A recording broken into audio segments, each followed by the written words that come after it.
মনে রাখতে হবে নবী হচ্ছেন মাসুম, বেগুনাহ এবং নেতা, আর মুহাম্মদ সাল্লাল্লাহু আলাইহি ওয়াসাল্লাম হচ্ছেন বিশ্ব নেতা, এটা কোনো সন্দেহ নাই। এই নবীর অনুসরণ করতে হবে। সিদ্দিকিন হচ্ছে সত্যকে যারা উদার, উন্মুক্ত, অকুণ্ঠ চিত্তে, দ্বিধাহীন ভাবে যারা গ্রহণ করেছে, এর বিপরীত যারা করেই নাই, তারাই হচ্ছেন সিদ্দিকিন। হযরতে, যেমন একটা দৃষ্টান্ত, হযরতে আবু বকর সিদ্দিক রাদিয়াল্লাহু তাআলা আনহু, মেরাজ থেকে হুজুর ফিরে এসেছেন সকালবেলায়, ফজরের নামাজ পড়ে বসেছেন কাবা শরীফে, তিনি বসে আছেন। তো তখন আবু জাহেল এসে বলছে, মুহাম্মদ সাল্লাল্লাহু আলাইহি ওয়াসাল্লাম, প্রত্যেক দিনই তো নতুন নতুন কথা কও, আজকে কোনো নতুন কথা আছে? হুজুর বললেন, হ্যাঁ নতুন কথা আছে। কি? বলে, এই তো শেষ রাত্রে জিবরাইল আসছিল, আমারে নিয়ে গেল বাইতুল মুকাদ্দাসে, জেরুজালেমে গিয়ে নামাজ পড়লাম, ওইখান থেকে মহাকাশ পাড়ি দিলাম, 7 আকাশ পাড়ি দিলাম, সিদরাতুল মুনতাহা গেলাম, আরশে আজিম ভ্রমণ করলাম, আল্লাহর সাথে কথা কইলাম, জান্নাত জাহান্নাম দেখলাম, তারপরে আবার এই আইসা নামাজ পড়িয়া তোমাদের সাথে কথা বলতেছি। আবু জাহেল কয় যে, খাইস যাও, মাথাটা একটু ভালো ছিল, এখন তাও সর্বনাশ হয়ে গেছে। কয়, মুহাম্মদ সাল্লাল্লাহু আলাইহি ওয়াসাল্লাম, তুমি যা বললা এই কথাটা আমি কি হুবহু মানুষের কাছে বলবো? হুজুর বলছেন, অবশ্যই বলো গিয়ে। আবু জাহেল চিন্তা করলো, দিস ইজ দ্য মোমেন্ট, এটাই হলো আসল সুযোগ পেয়ে গেছে মানুষকে বিভ্রান্ত করার জন্য। সবার আগে ছুটে চললো হযরত আবু বকর রাদিয়াল্লাহু তাআলা আনহুর বাড়িতে, যে বলছেন, আবু বকর শুনেছো? বলে, কি? মুহাম্মদ সাল্লাল্লাহু আলাইহি ওয়াসাল্লাম এই রকমের কথা বললো, বেচারার মাথাটা যাও ভালো ছিল, শেষ। হুজুর বলছেন, আবু জাহেল, আমার রাসূল কি এরকম বলেছেন? আবু জাহেল বলছে, আমার নিজ কানে শুনে আসলাম, এখনো তিনি সেখানে বসা। হযরত আবু বকর বলেন, আবু জাহেল, আমার আল্লাহর নবী তিনি যদি এরকম কথা বলে থাকেন, তাহলে আমি কোন সন্দেহ পোষণ করি না, অবশ্যই আল্লাহ রাব্বুল আলামিনের হাবিব যা বলেছেন তা সত্য। হযরত আবু বকর রাদিয়াল্লাহু তাআলা আনহু মসজিদে হারামে আসলেন, হুজুরকে জিজ্ঞেস করলেন, হুজুর, আবু জাহেল আমাকে এই সব কথা বললো, এগুলি কি ঠিক? হুজুর বললেন, হ্যাঁ। তিনি ঘটনা বয়ান করলেন। হযরত আবু বকর বললেন, হে রাসূল, আপনি যা বলেছেন সত্য বলেছেন, আপনার মেরাজ ঠিক হয়েছে, সঠিক হয়েছে, সন্দেহ নাই। হুজুর বলেন, আবু বকর, তুমি তো শুধু আবু বকর নাও, তুমি সিদ্দিক। সত্যকে যারা অকুণ্ঠ চিত্তে, অকুণ্ঠ চিত্তে, দ্বিধাহীন ভাবে যারা সত্যের সামনে মাথা নত করেছে, গ্রহণ করে নিয়েছে, দ্বিমত পোষণ করে নাই, কোন রকমের দুষ্ট বুদ্ধির আশ্রয় গ্রহণ করেনি, উল্টাপাল্টা করেনি, এই সমস্ত মানুষেরই হলো সিদ্দিক। আর এদের দলকেই সিদ্দিকিন বলা হয়। তাহলে নবিয়্যিন, সিদ্দিকিন, এনারা হচ্ছেন নেয়ামত প্রাপ্ত। 3 নম্বরে হচ্ছে শুহাদা, সত্যকে যারা সত্যের সাক্ষী দিয়েছে, সত্যের সাক্ষ্যদাতা। সত্য হচ্ছে ইসলাম। সত্য কি? ইসলাম। সত্য হচ্ছে আল্লাহ, সত্য হচ্ছে নবী, সত্য হচ্ছে কোরআন, সত্য হচ্ছে হাদিস। এই মহাসত্যকে যারা স্বীকৃতি দিয়েছে, নিজেদের কথা দিয়ে, কাজ দিয়ে, ধন দিয়ে, সম্পদ দিয়ে, এমনকি নিজের জীবনটা এই রাস্তায় বিলিয়ে দিয়ে, মহাসত্যের চিরস্থায়ী সাক্ষী দিয়ে দুনিয়া থেকে যারা বিদায় হলেন, ওনারা হচ্ছেন শহীদ। আজ রাস্তাঘাটে শহীদ হয়, যার তার নামের আগে শহীদ বসায় দেয়। শহীদ এত সোজা জিনিস নয়। আল্লাহর রাস্তায়, ধর্মের জন্য, ইসলামের জন্য, আল্লাহর জন্য, কোরআনের জন্য, রাসূলের জন্য যারা জীবন দেন, তারাই হচ্ছে শহীদ। এই শহীদদের মর্যাদা আল্লাহ রাব্বুল আলামিন এত বেশি মর্যাদা দান করেছেন। শহীদদের মর্যাদা আল্লাহ পাক দিয়েছেন, কিয়ামতের দিন শহীদদের কোনো বিচার করা হবে না। আল্লাহ রাব্বুল আলামিন শহীদদেরকে বিনা বিচারে জান্নাত দিয়ে দিবেন। শহীদের বিশাল মর্যাদা, বিরাট মর্যাদা। এই শহীদ শাহাদাতের তামান্না প্রত্যেক মুসলমানের ভিতরে থাকতে হবে। হুজুর বলেছেন, শহীদি মওতের যন্ত্রণা পিঁপড়ায় কাটার যন্ত্রণার চাইতে বেশি কিছু নয়। শাহাদাত হচ্ছে এপারে মওত আর ওপারে আল্লাহর সঙ্গে দেখা হয়ে যাবে। শহীদি মৌত হচ্ছে আল্লাহর সঙ্গে দেখা করার একটা সেতু বন্ধন, একটি সেতু, একটি ব্রিজ, একটা পুল, একটা সাঁকো। এপারে দুনিয়া, ওপারে আল্লাহ পাকের সঙ্গে দেখা হবে। সুবহানাল্লাহ। ভাইরা, ইসলামের জন্য যারা জীবন দিলেন, যারা শাহাদাত বরণ করলেন, তারা জাতির সম্মানের পাত্র। সেই সম্মান, সেই মর্যাদা আল্লাহ রাব্বুল আলামিন শহীদদের প্রদান করেছেন। হযরত আব্দুল্লাহ জুলবাজাদাইন, যার কথা বুখারীতে লেখা হয়েছে। সুবহানাল্লাহ। কোন যুবক মানুষ ইসলাম কবুল করেছেন।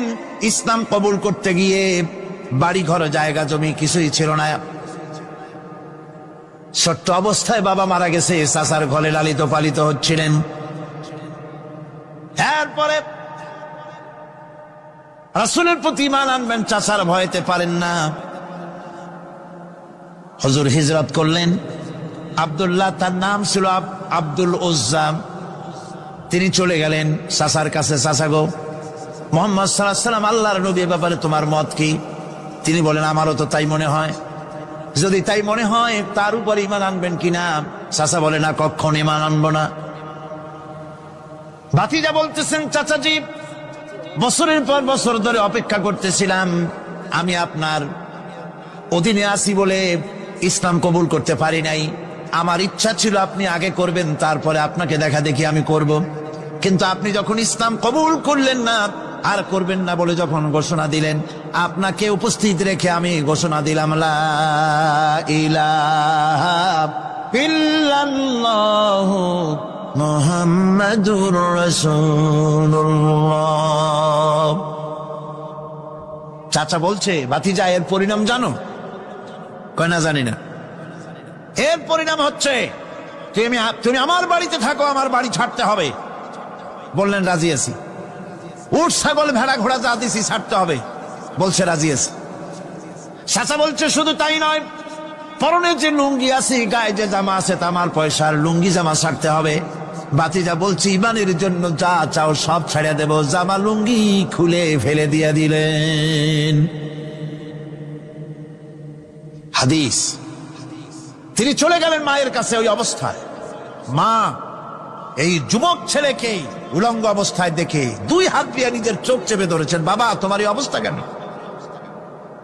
ছেলে বলছেন, মা, ঈমান আনার কারণে আমার এই অবস্থা হয়েছে। মা বলে, বাবারে, কি চাও আমার কাছে?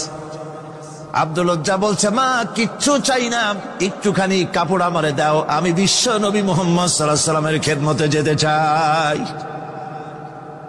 মায়ের কাছে পুরানা কম্বল ছিল, কম্বলটা তিনি দিয়ে দিলেন। হযরতে, এখনো তো সে মুসলমান হয়নি, ওই কম্বলটা ছিঁড়ে নিয়ে দুই টুকরা করে কম্বলটা পরলেন, আদাটা, তাতে করে হাঁটু ঢাকে না, আর একটা কোন রকম গায়ে দিলেন। এরপরে হেঁটে হেঁটে কষ্ট করে মদিনায় চলে গেলেন। মসজিদে নববীর ভিতরে ঢুকে দরজার কাছে বসা বিশ্বনবী জনাবে মুহাম্মদ রাসূলুল্লাহ সাল্লাল্লাহু আলাইহি ওয়াসাল্লাম মসজিদে নববীতে, যুবক, হাঁটুর উপরে কাপড়, মাথার চুল উস্কো খুস্কো চেহারা, ক্ষুধার্ত চেহারা। হুজুর জিজ্ঞেস করছেন, তুমি কে? তিনি বললেন, আমার নাম আব্দুল উজ্জা। তোমার এই অবস্থা কেন? তিনি বললেন, হুজুর, ঈমান আনার জন্য বাড়ি ঘর, জায়গা জমিন, উট বাছুর সব হারাইছি, এমনকি পরনের লুঙ্গিও আমারে দেয় নাই, মার কম্বলটা ছিঁড়িয়ে এনেছি। নবীজি আসহাবে সুফফার ভিতরেই তাকে বসতে দিলেন, তাকে থাকতে দিলেন, আর বললেন, তারে কোরআন শরীফ শিখাবা। আব্দুল উজ্জাকে হুজুর বললেন, তোমার নাম উজ্জা নয়, তোমার নাম আব্দুল্লাহ। হাদিস শরীফে এসেছে, আল্লাহর কাছে দুইটা নাম বেশি প্রিয়, একটা হচ্ছে আব্দুল্লাহ, আর একটা হচ্ছে আব্দুর রহমান। মুসলমান হলেন। এরপরে আসহাবে সুফফার মধ্যে বসে আছেন, কোরআন শরীফ জোরে জোরে তেলাওয়াত করেন। আসহাবে সুফফা রাসূলের কাছে নালিশ করলেন, অভিযোগ করলেন, হুজুর, এই আব্দুল্লাহর কোরআন শরীফ এত জোরে পড়ে, তার চিল্লানির জ্বালায় আমরা বিশ্রাম করতে পারি না। নবীজি বললেন, সাহাবীরা, আব্দুল্লাহকে বেশি করে চিল্লাইতে দাও, বাধা দিও না, কারণ তার ঈমান বড় দামের ঈমান হয়েছে, ঈমান আনতে গিয়ে কিছু আনতে পারে নাই। তাকে বাধা দিও না, প্রাণ ভরে চিল্লাইতে দাও, জোরে জোরে পড়তে দাও। ইতিমধ্যে তাবুকের যুদ্ধের রণদামামা বেজে উঠেছে। রোমান সৈন্যরা হুজুরের সঙ্গে যুদ্ধ করবে, জিহাদ করবে, ইসলামকে পরাজিত করার জন্য তারা আক্রমণের প্রস্তুতি নিল। নবীজি রোমানদের সঙ্গে লড়াই হবে বলে সাহাবায়ে কেরামদের কাছে সাহায্য চাইলেন। যার কাছে যা আছে অস্ত্রপাতি জমা করো, টাকা দাও, পয়সা দাও। সবাই মিলে দিতে লাগলেন। দিতে দিতে মহিলারা গলার হার, নাকের ফুল, কানের দুল হুজুরের সামনে স্তূপ হয়ে গেছে, টাকা কড়ি, সোনা দানা সব শুদ্ধ। হুজুর বলছেন, সাহাবীরা সবাই তো সব জিনিস দিলে, আমার আবু বকর দেখি না কেন? হযরত আবু বকর রাদিয়াল্লাহু তাআলা আনহু একটা পিলারের আড়ালে দাঁড়ানো ছিলেন। হুজুরের ডাক শুনে তিনি আসলেন, হাতে ছোট্ট একটা থলি, চোখে পানি। থলিটা হুজুরের হাতে তুলে দিলেন। হুজুর থলি ছাড়লেন, দেখা গেল কয়েকটা দিরহাম আর কয়েক কেজি গম, আর কিছু নাই। হুজুর তাকালেন, দেখছেন আবু বকর রাদিয়াল্লাহু তাআলা আনহুর চোখের পানিতে দাড়ি ভিজে ভিজে পড়তেছে। হুজুর বললেন, আমার সাহাবীরা, আজ তোমরা সকলে মিলে যে দান করেছো, সেই দানের তুলনায় আবু বকর যে দান করেছে আল্লাহ রাব্বুল আলামিনের কাছে তা বেশি মূল্য হয়েছে। মনের মধ্যে অনেকের প্রশ্ন জাগলো, কেমন করে তা হলো? আমরা এত এত দিলাম। হুজুর জিজ্ঞেস করলেন, ও সাহাবী, তুমি কত দিয়েছো? বাড়ি কত আছে? তিনি বললেন, এত দিছি, এত আছে। তুমি কত দিয়েছো? কত রেখে এসেছো? প্রত্যেকে এরকম বলল। হযরতে ওসমান, হযরতে ওমর, হযরতে আলী রিদওয়ানুল্লাহ তাআলা আলাইহিম আজমাইন, তারাও বললেন, অর্ধেক এনেছি, অর্ধেক থুয়ে আসছি, 2 ভাগ এনেছি, 1 ভাগ রেখে আসছি। সব শেষে নবীজি হযরত আবু বকর রাদিয়াল্লাহু তাআলা আনহুকে প্রশ্ন করলেন, আবু বকর, তুমি কি এনেছো আর বাড়ি কি রেখে এসেছো?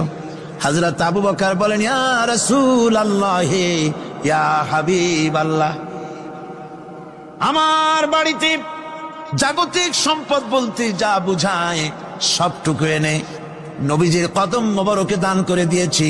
আবু বকরের ঘরে এখন আল্লাহ আর তার রাসূল ছাড়া কোনো জিনিস বাকি নাই, যা ছিল সব এনেছি। হুজুর জিহাদে রওনা হলেন 30,000 সৈন্য সাথে, 30,000 সৈন্য নিয়ে নবীজি তাবুকের দিকে চললেন। পথের মধ্যে হযরত আব্দুল্লাহ এসে হুজুরের সামনে দাঁড়ায় গেছেন। আব্দুল্লাহ এসে বলেন, ইয়া রাসূলুল্লাহ, একটু দাঁড়ান। এই জিহাদে মেয়ে লোক, পুরুষেরা, সাহাবীরা সবাই প্রাণ ভরে দান করলো, কিন্তু আমি এমন এক বান্দা, আল্লাহর কিছুই দিতে পারলাম না। আমার তো দেওয়ার মতো কিছুই নাই হুজুর, আমার দেওয়ার মতো কিছুই নাই। তবে আমি আপনার কাছে দোয়া চাই, আপনি দোয়া করুন, আমি যেন এই যুদ্ধে, এই জিহাদের ময়দানে আমি যেন শহীদ হতে পারি।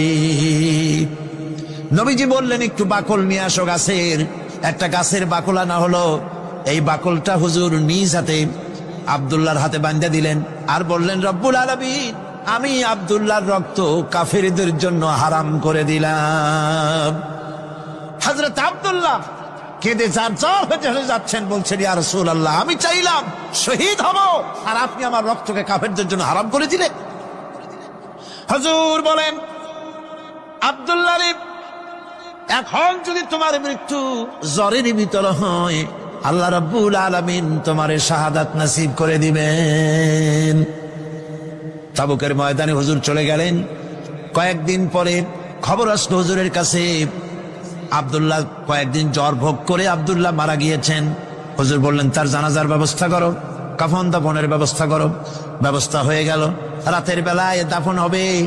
একজন লোক কবরের কাছে দাঁড়ায় টিম টিম করে একটা আলো নিয়ে দাঁড়ায় আছে, আর একজন লোক কবরের ভিতরে নেমেছেন।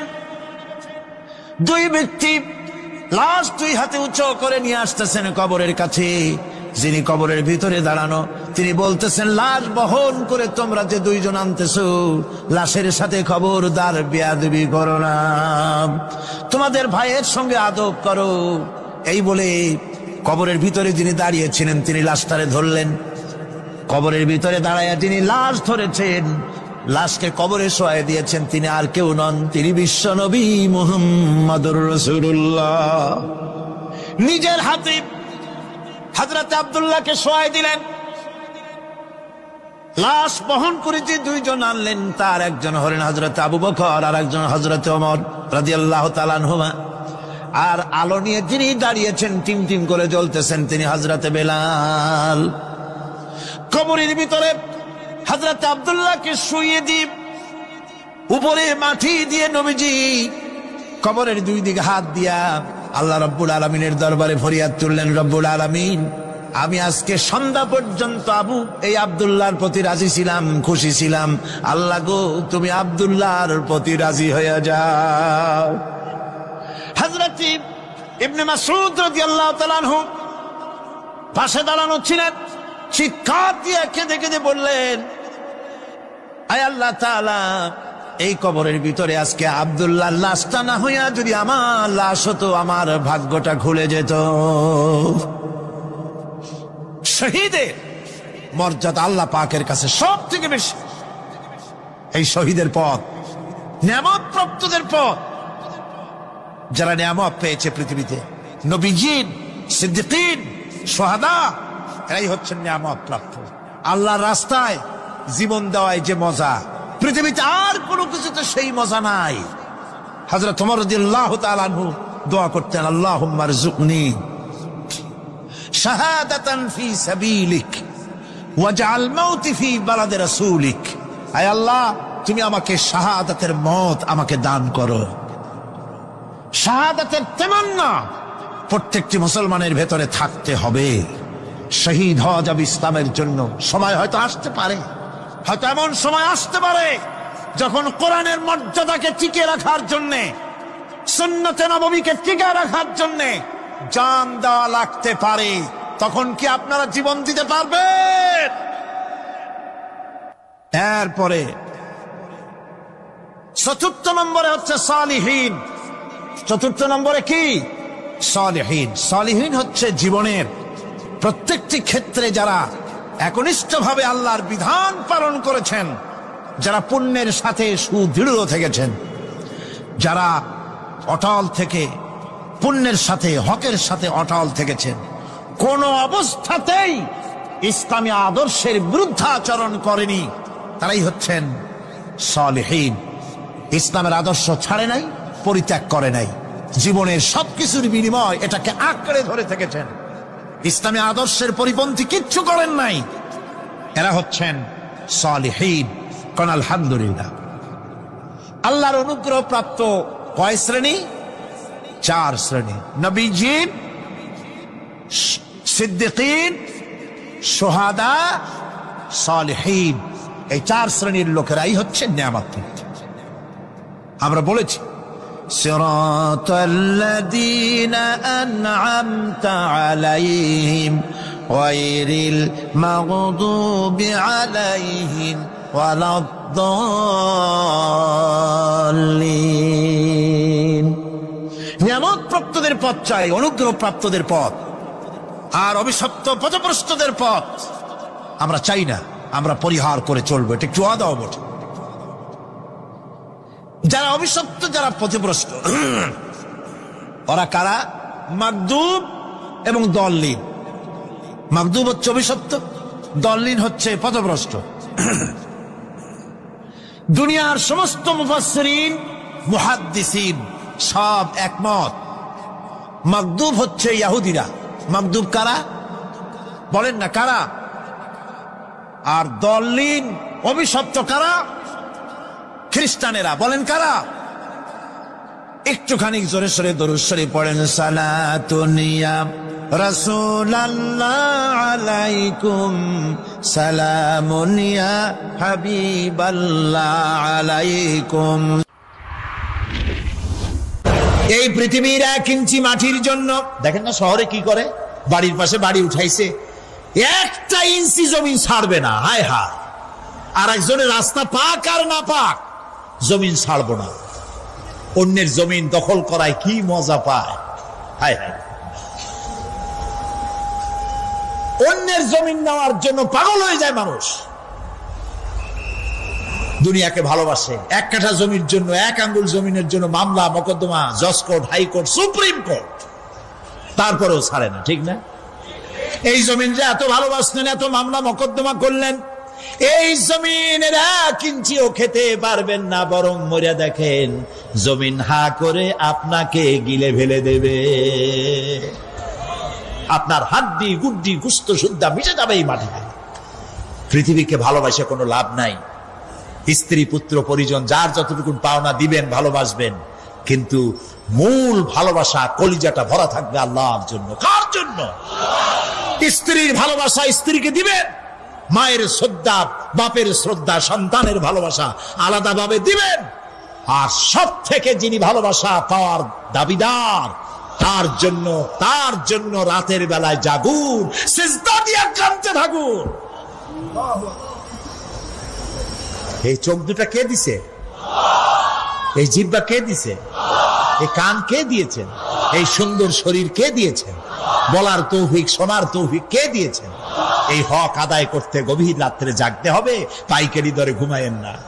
একটু জাগুন, শেষ রাত্রে উঠুন, শেষ রাত্রে জেগে প্রেম করুন আল্লাহর সাথে। প্রেম কি ঢোল পিটায় করা যায়? ইনকিলাব, সংগ্রাম এইসব পত্রিকায় বিশাল হেডিং দিয়ে কেউ প্রেম করে? বিজ্ঞাপন দিয়ে, টেলিভিশনে বিজ্ঞাপন দিয়ে প্রেম করে। প্রেম করে কিভাবে? গোপনে, আর মিলিত হয় নির্জনে। সবচাইতে বড় প্রেমিক হবে নিজে হতে হবে, আর আল্লাহকে সব থেকে বেশি ভালোবাসা দিতে হবে। সেজন্য আল্লাহ রাব্বুল আলামিন বলেছেন প্রেম করার জন্য কিছুটা নির্জনতা প্রয়োজন। এজন্য দিনের আলোতে ওয়াজআলনান নাহারা মাআশা, দিন বানাইছি রুজি রোজগার করার জন্য। ওয়াজআলনাল লাইলা লিবাসা, আর রাত বানাইছি শান্তির বাহন হিসাবে, আচ্ছাদন। সূর্যের আলোর ঝলকানি চলে গেছে, আলোর তীব্রতা আর নাই। গোটা পৃথিবীর উপরে আমি একটা কালো চাদর দিয়া ঢেকে দিলাম রাতের আধার, আর একেবারে অন্ধকার না করে আকাশে ডিম লাইটের মতো করে কতগুলি তারা জ্বালাইয়া দিলাম। এখন কেউ জেগে নাই, সব ঘুমানো। আমার প্রেমিক কে আছো? ওঠো, উজু করে সিজদায় পড়ে যাও, সিজদায় পড়ে যাও, কান্দো, গুনাহ মাপ চাও, যা করেছো মাপ চাও। তুমি গুনাহ করেছো আর আমি মাফ করার মালিক। ইন্নাল্লাহা ইয়াগফিরুয যুনুবা জামিআ, সব মাফ করে দেব, গুনাহগুলি নেকি দিয়া বদলায় দেব। আমার কাছে কাঁদো, চোখের পানি ফেলো। প্রিয় ভাই, সব রাতে জাগতে শিখুন। রাসূলুল্লাহ বলেছেন ওর থেকে ভালো স্বামী আর দুনিয়ায় নাই। কে বলেছেন? রাসূলুল্লাহ বলেছেন ওর থেকে ভালো স্বামী আর দুনিয়ায় নাই, যে গভীর রাত্রে নিজে জেগে তাহাজ্জুদের রুজু করে নিজের বউরে উঠায়। বউ উঠতে চায় না, পানি এনে বউয়ের মুখের উপরে ছিটায় দেয়, ওঠো বিবি, একসাথে তাহাজ্জুদের নামাজ পড়ি। রাসূলুল্লাহ বলেছেন ওর থেকে ভালো বউ পৃথিবীতে আর নাই, যে বউ রাতের বেলায় ঘুমের থেকে জেগে তাহাজ্জুদের উযু করে, স্বামীরে উঠাইতে চেষ্টা করে, ওঠে না, উযুর পানি স্বামীর চেহারায় ছিটায় দেয়, আর বলে স্বামী ওঠো, একসাথে তাহাজ্জুদের নামাজ পড়ি। এই পৃথিবীতে আমাদের ভালোবাসা যেন শেষ না হয়, এক জান্নাতে যেন থাকতে পারে। কাঁদো, ওঠো। গভীর রাত্রে তাহাজ্জুদের নামাজ পড়ে মাথাটা নিচু করে গুনগুন করে গাইতে থাকে, নিয়া আল্লাহু পড়ে, নিয়া আল্লাহু ইয়া রহমানু ইয়া রহিমু ইয়া হাইয়ু ইয়া কাইয়ুম। প্রাণ দিয়া বলেন ইয়া আল্লাহু ইয়া রহমানু ইয়া রহিমু ইয়া হাইয়ু ইয়া কাইয়ুম। ইয়া আল্লাহু ইয়া রহমানু ইয়া রহিমু ইয়া হাইয়ু ইয়া কাইয়ুম। তাহাজ্জুদের নামাজ পড়ে এভাবে আল্লাহরে ডাকে দেখেন, চোখ দিয়া পানির বন্যা নেমে আসে যদি ঈমান একটুও থাকে। এই কান্না, নবীজি বলেছেন জাহান্নামের ভয়তে আমার সাথে না ভরমানি করেছে। এই শরমে পড়ে বান্দা যখন চোখ দিয়া পানি ছেড়ে দেয়, ওই চোখের পানি নাকের অর্ধেক আসতে না আসতে আমি আমার বান্দারে মাফ করে দেই। আল্লাহু আকবার। আল্লাহ আমাদের কান্দার তৌফিক দাও, তাহাজ্জুদ পড়ার তৌফিক দাও, 5 ওয়াক্ত নামাজ পড়ার তৌফিক দাও, তোমাকে ভয় করার তৌফিক দাও, তোমার ভয় আর মোহব্বত দিয়ে কলিজা ভরে দাও, তোমার রাসূলুল্লাহর মোহব্বত দিয়ে আমাদেরকে পাগল বানায় দাও আল্লাহ। দুনিয়া বড় খারাপ জায়গা। এই দুনিয়ায় আল্লাহর কাছে সৌন্দর্য চাইতে হবে দুনিয়া, কিন্তু দুনিয়াকে স্থায়ী মোহব্বত করা যাবে না। প্রিয় ভাই সব, আপনি যদি লন্ডনে যান, আমেরিকায় যান, কোনোদিন যান নাই, যাইতে হলে এখান থেকে টেলিফোন করেন, ওখানে বন্ধু বান্ধব আছে নাকি? তো লন্ডনে আমেরিকায় সেখানে যাবেন, ওখানে আপনার বন্ধু বান্ধব গ্রামের লোক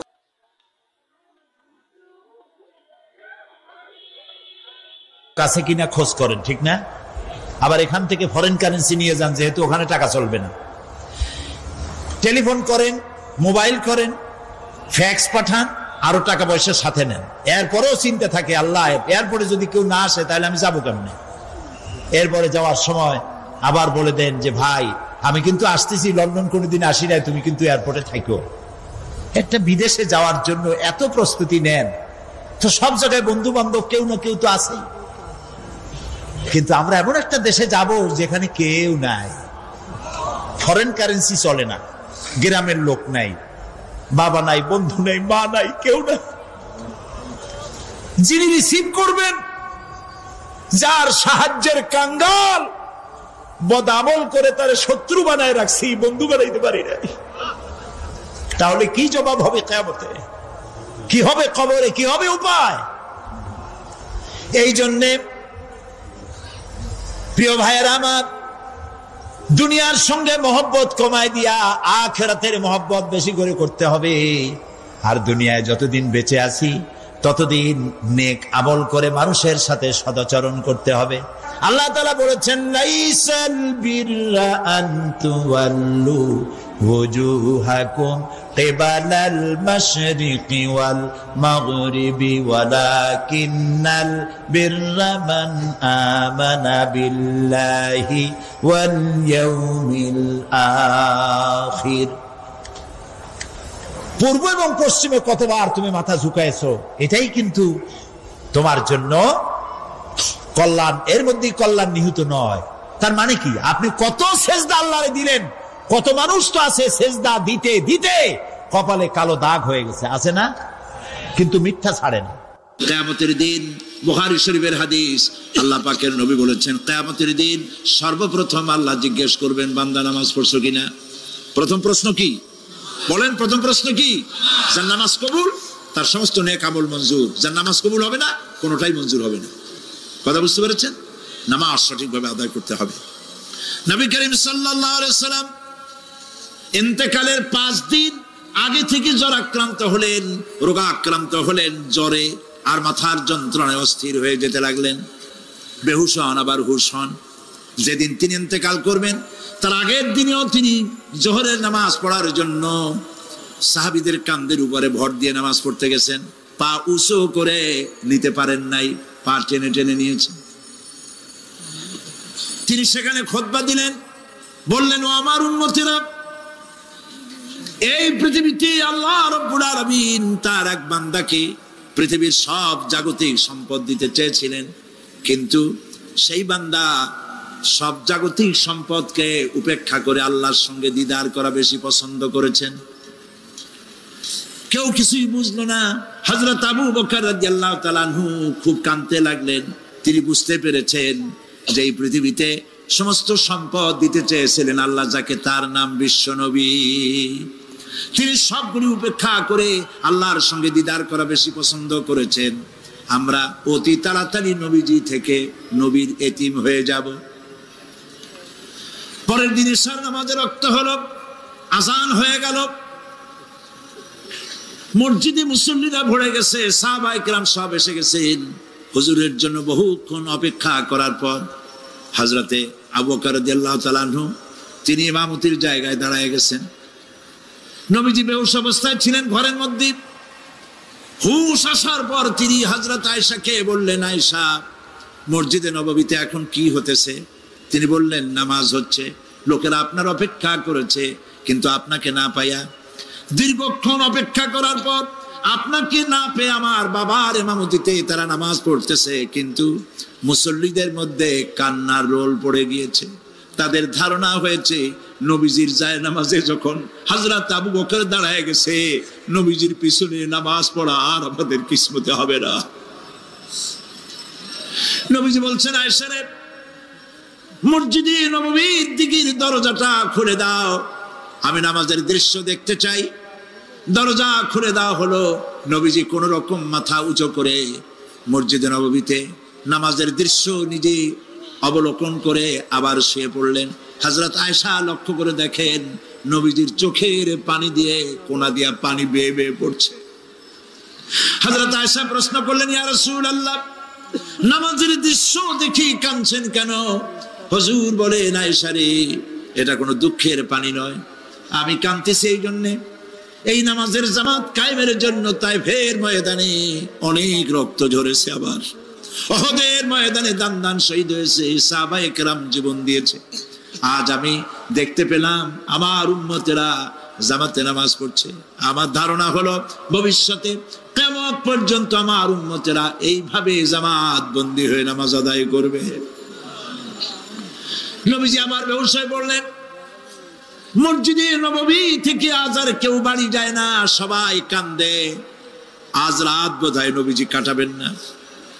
মেয়েরা কাঁদতেছে, সাহাবায়ে কেরাম কাঁদতেছেন, আজওয়াজে মুতাহারাত তারা কাঁদতেছেন। নবীজির আবার হুঁশ হলো, তাকায় দেখেন ঘরের মধ্যে কান্নাকাটি, মসজিদে নববীতে কান্নাকাটি। সব থেকে বেশি কাঁদতেছেন মা ফাতেমা। নবীজি হযরত ফাতেমার কান্না দেখে ইশারা করলেন, কাছে আয়। হযরত ফাতেমা রাসূলের কাছে গেলেন। নবীজি কানে কানে কি যেন বললেন, কান্নাটা বন্ধ হয়ে গেল। হযরত আয়েশা জিজ্ঞেস করলেন, মা, তোমার আব্বা তোমার কানে কি বললো আর কান্না বন্ধ হয়ে গেল? হযরত ফাতেমা বলে, আম্মাজি, আমার আব্বা আমাকে বললেন, মা ফাতিমা, তোমার কান্না আমার বরদাস্ত হয় না, কেঁদো না, আমি মৃত্যুর পরে সকলের আগে তোমার সাথে আমার দেখা হয়ে যাবে। হযরত ফাতেমা বলছেন, আম্মাজি, আমি বুঝতে পেরেছি আমার আব্বার এই কথার অর্থ কি। নবীজির ইন্তেকালের পরে আত্মীয় স্বজনের মধ্যে সবার আগে আমার মৃত্যু হবে, আর আমার পিতার সাথে আমি মিলিত হতে পারবো। রাত যখন শেষ হয়ে এলো, নবীজির হুঁশ হয়েছে, তাকায় দেখেন হযরত জিবরাইল দাঁড়ানো। হযরত জিবরাইল নবীজির চেহারা মোবারকের দিকে তাকায় বলেন, আসসালামু আলাইকা ইয়া রাসূলুল্লাহ, আল্লাহ আপনাকে সালাম বলেছেন, আর আল্লাহ পাক জানতে চেয়েছেন আপনার মুখে আপনি কেমন আছেন। আল্লাহ জানেন আপনার অবস্থা কি, তারপরেও আপনার মুখে শুনতে চেয়েছেন আপনি কেমন আছেন। নবীজি বলছেন, জিবরাইল, বড় কষ্টে আছি, বড়ই যন্ত্রণা, বড়ই কষ্ট। হযরত জিবরাইল বলছেন, ইয়া রাসূলুল্লাহ, আজকে এক নতুন ফেরেশতা আমি সাথে করে নিয়ে এসেছি। এই ফেরেশতা পৃথিবীর কোন নবী অথবা কোন মানুষের কাছে যাওয়ার জন্য অনুমতি চায় না, আজ আপনার কাছে অনুমতি ভিক্ষা চায় কাছে আসার জন্য। ওই ফেরেশতার নাম হচ্ছে মালাকুল মউত। হযরত মালাকুল মউত বলেন, ইয়া রাসূলুল্লাহ, এই পৃথিবীতে আদম আলাইহিস সালাম থেকে নিয়ে পর্যন্ত কোন মানুষের জান কবজের জন্য আমার অনুমতি চাওয়া লাগে নাই, আর কোনোদিন লাগবে না। আজ আমি আসার সময় আল্লাহ বলেছেন আপনার জান কবজের জন্য আমি যেন আপনার কাছে অনুমতি ভিক্ষা চাই। নবীজি বলছেন, আমি যদি অনুমতি না দেই তো কি হবে?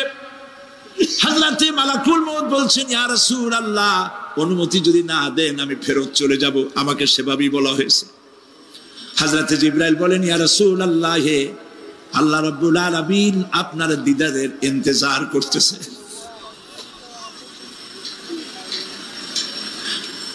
নবীজি বলছেন, মালাকুল মউত, তুমি জান কবজের কাজ শুরু করো। মালাকুল মউত যখন কাছে এসেছে, রাসূল জিজ্ঞেস করলেন, আয়েশা, ঘরে যে কয়েক টুকরা স্বর্ণ ছিল সেগুলোর কি অবস্থা? ছোট ছোট 6 টুকরা স্বর্ণ ছিল। হযরত আয়েশা বলছেন, হুজুর, আমি এগুলো রেখে দিছি। হুজুর বলছেন না, রাখতে পারবে না, আমার ইন্তেকালের আগে খয়রাত করে দাও। মুহাম্মদ সাল্লাল্লাহু আলাইহি ওয়াসাল্লাম আল্লাহর কাছে অবস্থায় উঠবে না যে তার ঘরের ভিতরে সোনা ছিল, দিয়ে দাও, খয়রাত করে দিয়ে দাও। হযরতে মালাকুল মউত রাসূলের জান কবজ শুরু করে দিলেন। রাসূলুল্লাহ জীবনের শেষ কথা বললেন, আসসালাত আসসালাত ওয়া মা মালাকাত আইমানুকুম। আমার উম্মতেরা বিদায় লগ্নে বলে গেলাম, নামাজ নামাজ নামাজ ছেড়ে দিও না।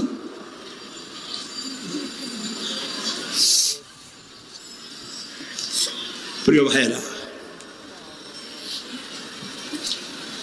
নবী করিম সাল্লাল্লাহু আলাইহি ওয়াসাল্লাম জীবনের শেষ কথা বলে গেছেন নামাজ। সেই নামাজে আমাদের যত সব অবহেলা, স্ত্রীকে নামাজ পড়ান, বউকে নামাজ পড়ান, ছেলে মেয়েকে নামাজ পড়ান। দোকানদার ভাইরা যখন আজান হয়ে যাবে দোকান বন্ধ করে দেন, আপনি আপনার কর্মচারীরা নামাজ পড়তে যান। যতটুকু সময় নামাজ পড়তে গেছে এই সময় বিক্রি করলে যা লাভ হইতো, এরপরে বিক্রি করলে আল্লাহ 10 গুণ বেশি বরকত দিতে পারেন। পারেন কিনা? পারেন কিনা? পারেন। আল্লাহর বিশ্বাস করেন, আল্লাহ আপনার বরকত দিবে। আপনার কর্মচারী, দোকানদারে, বাড়ি ঘরে স্ত্রী পুত্র পরিজন যারা আছে সবাইকে নামাজি বানাবার জন্য চেষ্টা করেন। নামাজ রোজা ইত্যাদি করুন। মিথ্যা বলবেন না, ওজনে কম দিবেন না, খাদ্যে ভেজাল দিবেন না, ঘুষ খাবেন না, ঘুষ দিবেন না, মানুষের উপর অত্যাচার করবেন না, কাউকে কষ্ট দিবেন না, মানুষ যেন আপনার ব্যবহারে কষ্ট না পায়। আল্লাহ পাক বলেছেন, ওয়াকুলু লিন্নাসি হুসনা, মানুষের সাথে সুন্দর সুন্দর কথা কও। নবী করিম সাল্লাল্লাহু আলাইহি ওয়াসাল্লাম বলেছেন, মানুষের সাথে যদি হাসি মুখে কথা বলো, একটা সদকা দেওয়ার সমান সওয়াব হয়ে যাবে। মানুষকে ভালোবাসো, গরিবদের ভালোবাসো, তাদের অর্থ করি দাও, পয়সা করি দাও, তোমার যা আছে দিতে থাকো। কুয়ার পানি যত উঠাবেন তত কুয়ার পানি ভালো থাকবে, আর পানি উঠাবেন না কুয়ার পানি পচে যাবে। এই জন্য আল্লাহর রাস্তায় পয়সা যত ইনকাম হচ্ছে খরচ করতে থাকেন, আল্লাহ পাক দিতে থাকবেন। আল্লাহ পাক বলেছেন যে সদকার মালকে আল্লাহ বৃদ্ধি করে দেন, আর দান সদকা যারা করে না, যাকাত দেয় না, তাদের মালকে আল্লাহ ধ্বংস করে দেন, হালাক করে দেন। এগুলোর দাম নাই, অশান্তি বাড়বে, বউ কথা শুনবে না, সন্তানাদি কথা শুনবে না, মামলা মোকদ্দমা, অশান্তি আর অশান্তি। আর আল্লাহর পথে থাকুন, আল্লাহ শান্তি বাড়ায় দেবেন। আমরা বলি আমিন। প্রিয় ভাই সব, আমি কিছু আলোচনা আজকে আল্লাহ পাক যা করাইছেন এগুলি যেন আল্লাহ আমারে আমল করার তৌফিক দেন। আমি মাঝে মধ্যে ভয় পাই, একদিন তো এই খবর নিশ্চয়ই হবে যে সাইদি বিদায় হয়ে গেছে। সেদিন খালি হাতে যেন আল্লাহর কাছে না যাই, আমি যেন আসামি না হই যে আমি যা বলছি মানুষকে 40 বছর একটানা যা বললাম আমি নিজে আমল করতে পারি নাই। এরকম ভিক্ষুক যেন আমি না হই, আমি যা মানুষকে বলেছি আমি যেন তা আমল করতে পারি। আমি আপনাদের কাছে দোয়া চাই। আমরা কেউ বাঁচবো না, এই যে দেখা হলো আবার দেখা নাও হইতে পারে। সেই জন্য আমরা আমাদের জীবনকে যেন তৈরি করি। আপনারা কোরআন শরীফ পড়ুন, দিন শিখুন, ঈমান শিখুন, ভালো থাকুন, ভালো হয়ে চলুন। আল্লাহ রাব্বুল আলামিন পরীক্ষার জন্য আমাদেরকে এই ময়দানে ছেড়ে দিয়েছেন। প্রশ্ন কি হবে আল্লাহ সব বলে দিয়েছেন। প্রশ্ন কি হবে? তোমার যৌবন, এ ব্যাপারে প্রশ্ন করা হবে। কোন পথে ইনকাম করেছো প্রশ্ন করা হবে। কোন পথে খরচ করেছো প্রশ্ন করা হবে। দ্বীনের ইলম যতটুকু হাসিল করেছিলে তার কতটুকু নিজে পালন করেছো, আর দ্বীনের দাওয়াত কতটুকু মানুষের কাছে পৌঁছায়ছো, প্রত্যেকটি ব্যাপারে কিয়ামতে আল্লাহর কাছে জবাব দিতে হবে। এই জন্য কবি বলছেন, আমল সে জিন্দেগি বনতি হ্যায়, ये जन्नत भी व जहन्नम भी, ये खाके अपनी फितरत है, ना नारी ना नूरी। মানুষের জীবন আমল দিয়ে গঠন হয়, আমল দিয়ে জীবন গড়ে। নইলে এই মাটির তৈরি দেহ জান্নাত আর জাহান্নামের কিছু দিয়ে তৈরি হয় নাই। আপনি ইচ্ছে করলে দেহটারে জাহান্নামের জন্য উপযোগী করতে পারেন, ইচ্ছে করলে এই দেহটাকে জান্নাতের জন্য উপযোগী করতে পারেন। এটি আপনার ইখতিয়ারে আল্লাহ দিয়েছেন, আপনাকে বাধ্য করা হয় নাই যে সেজদা না দিলে ফেরেশতা এসে ঘাড়ের উপরে পিটাবে, সুদ ঘুষ জেনা করলে পরে ঠ্যাং পিটায় ভেঙে দেওয়া হবে না। আপনি বাধ্য নন। আপনি সম্মানিত জীব, আল্লাহ সম্মানিত প্রাণী আল্লাহ পাকের। সেই জন্য মানুষকে বাধ্য করা হয় নাই। অটোনোমাস বডি, অটোনমি দেওয়া হয়েছে, আপনাকে স্বাধিকার দেওয়া হয়েছে।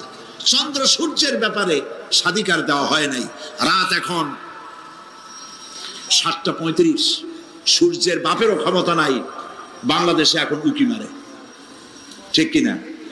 সে এখন আমেরিকায় রোদ দিচ্ছে, তাপ দিচ্ছে আমেরিকায়। ওকে নির্ধারণ করা হয়েছে যেভাবে সেইভাবেই করতে হবে। পানি বলেন, পাহাড় বলেন, পাখি বলেন, চন্দ্র বলেন, গ্রহ বলেন, নক্ষত্র বলেন, সব জিনিস বাই হুক অ্যান্ড ক্রুক আল্লাহর হুকুম মানতে বাধ্য। কোরআনে কারীমে আল্লাহ পাক বলেছেন, আফাগায়রা দীনিল্লাহি ইয়াবগুন ওয়া লাহু আসলামা মান ফিস সামাওয়াতি ওয়াল আরদি তাওআন ওয়া কারহা। আল্লাহর দেওয়া জীবন ব্যবস্থা ছেড়ে দিয়ে তোমরা কি অন্য কোনো মতবাদ তালাশ করো?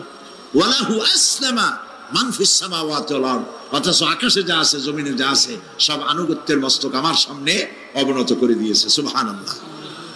মানুষকে আল্লাহ পাক ইখতিয়ার দিয়েছেন, ইচ্ছে করলে মাহফিলও আসতে পারেন, ইচ্ছে করলে সিনেমাও ঢুকতে পারবেন, অসুবিধা নেই।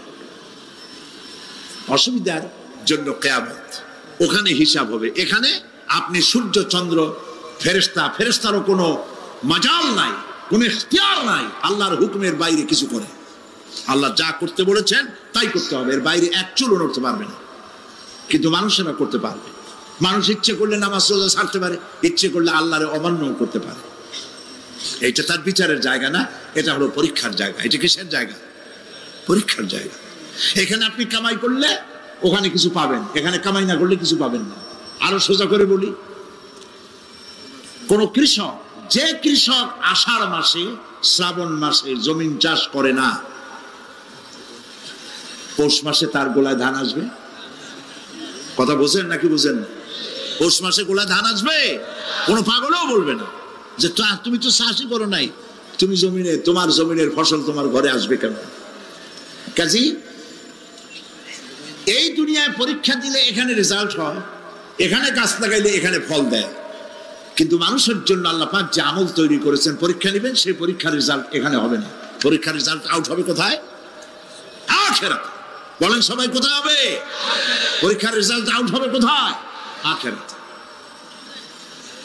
এখানে আপনি যা কামাই করবেন এখানে রিটার্ন দেওয়া হবে না। এখানে যা কামাই করবেন সমস্ত কামাই 700 গুণ বর্ধিত আকারে কিয়ামতে আল্লাহ আপনার হাতে ধরাই দিবেন। আল্লাহর ওয়াদা কখনো মিছে হয়?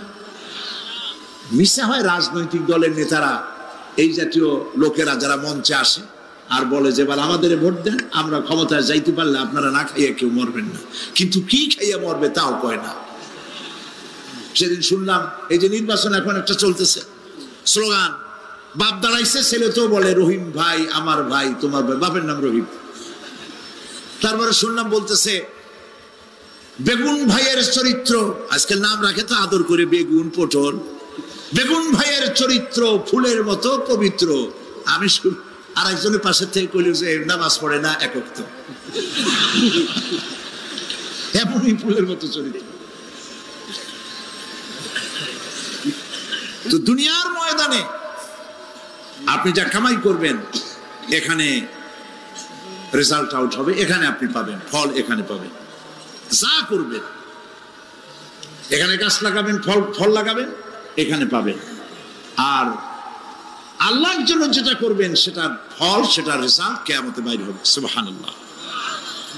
এখানে পরীক্ষা দিয়ে যদি কেউ ফেল করে, ম্যাট্রিক পরীক্ষা দিয়ে ফেল করেছে, ফাজিল পরীক্ষা দিয়ে ফেল করেছে, আবার পরীক্ষা দিয়ে পাস করার সুযোগ আছে, আবারও ফেল করেছে, আবারও পরীক্ষা দিয়ে পাস করার সুযোগ আছে।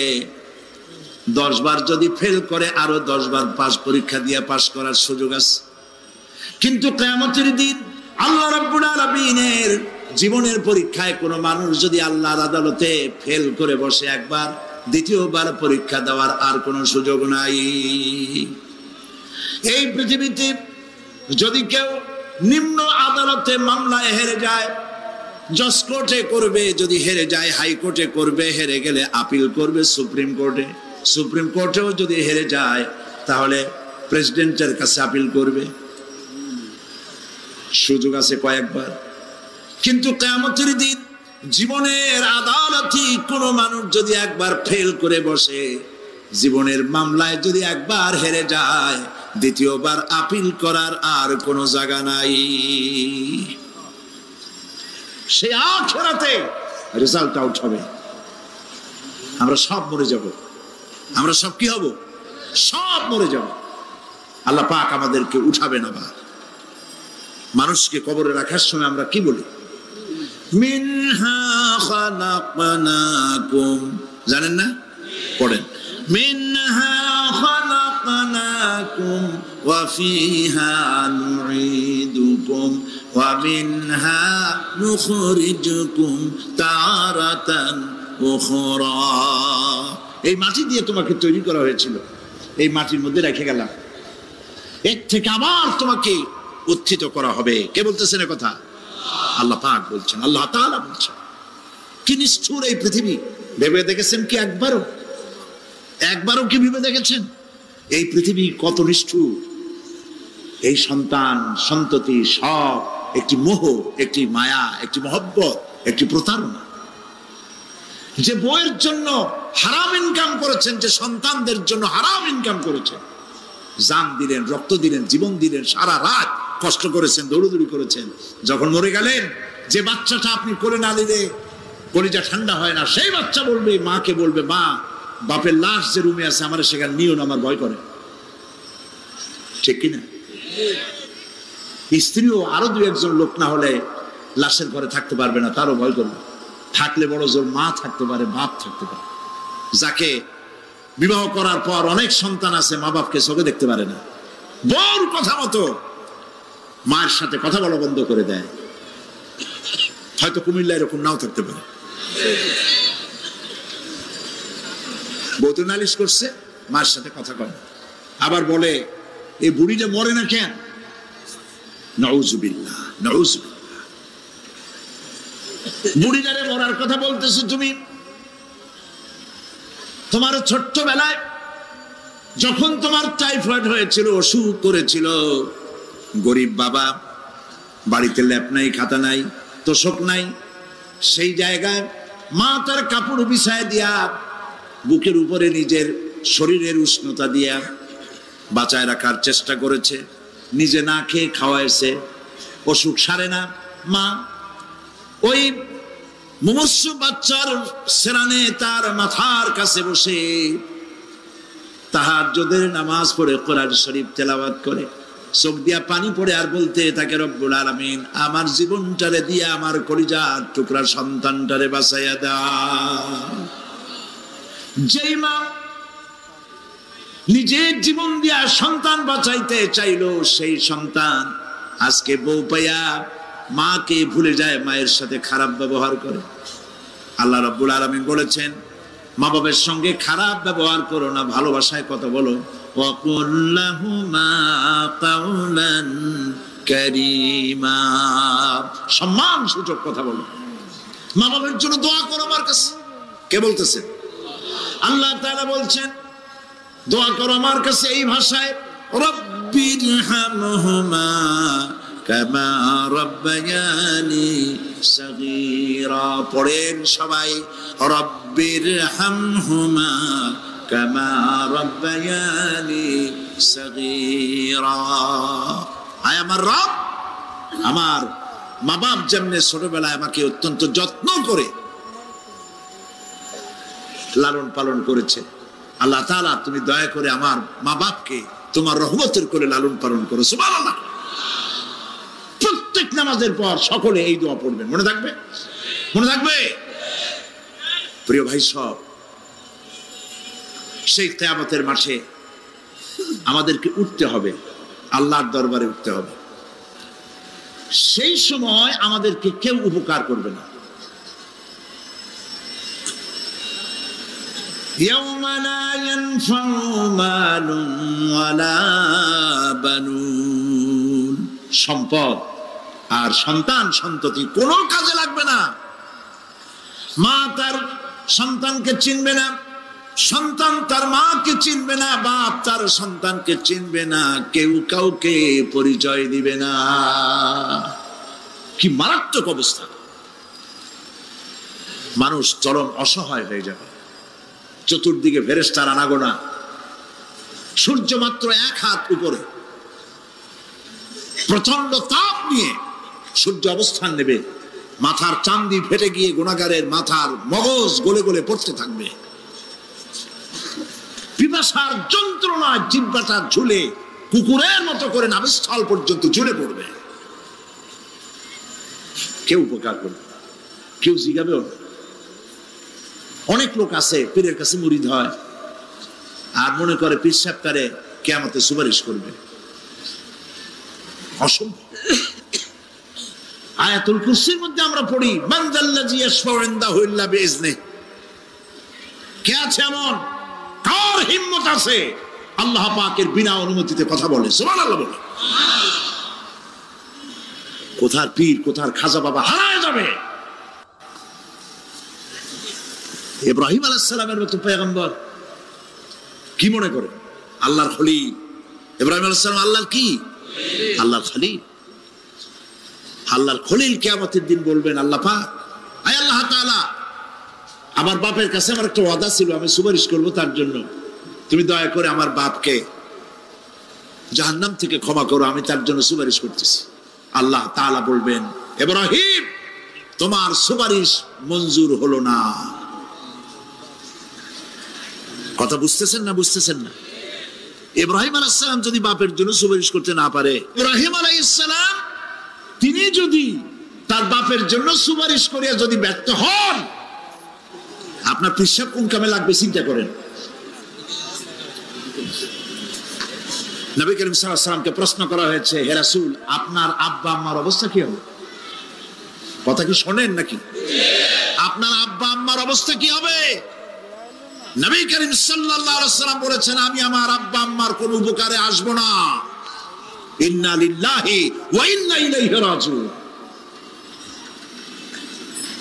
তাহলে কোন সাহসে মনে করতেছেন কোন পীর কোন একটা বিদেশ থেকে, দেশের থেকে একটা নাজিল হলো আর ওইটার পিছনে পিছনে দৌড়াবেন? সে আপনারা নাজাত দেবে, তার পায়ে চুমা খাবেন? এই পায়ে হাত দিয়ে কদম বুঝি করা বাদ দেন।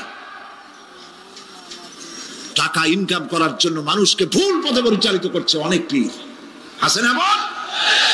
খালি মানুষে টাকা দেয়, জামায় অনেক পকেট, খালি টাকা নেওয়ার সমানে ঢুকাইতে থাকে চতুর্দিক দিয়ে। বাইরে বোঝার উপায় নাই, কিন্তু অনেক পীর আছে এমন, ঢাকা শহরে বড় বড় মার্কেটের মালিক, আমি জানি, বড় বড় মার্কেটের মালিক, বিরাট ব্যবসায়ী, জামা পরিষ্কার করে না 2 মাসেও। মানুষকে দেখাবার জন্য গামছাটা নাকের কাছে ধরে ফত ফত করে আওয়াজ করে, মনে হয় যেন কাঁদতেছে। আর্টিফিশিয়াল তাসান্নু। হাবিজাবি জিকির শিখায়, লা ইলাহা কতক্ষণ, ইল্লাল্লাহ কতক্ষণ, আল্লাহ আল্লাহ কতক্ষণ। কোথায় পাইছো? ইল্লাল্লাহ ইল্লাল্লাহ কিসের জিকির? ইল্লাল্লাহ মানে কি? আল্লাহ ছাড়া, আল্লাহ ছাড়া, আল্লাহ ছাড়া, আল্লাহ ছাড়া কি? কাজী রাসূলুল্লাহ যা করেন এগুলি বেদাত। এই সব পীরের পাশে যাবেন না, মনে থাকবে।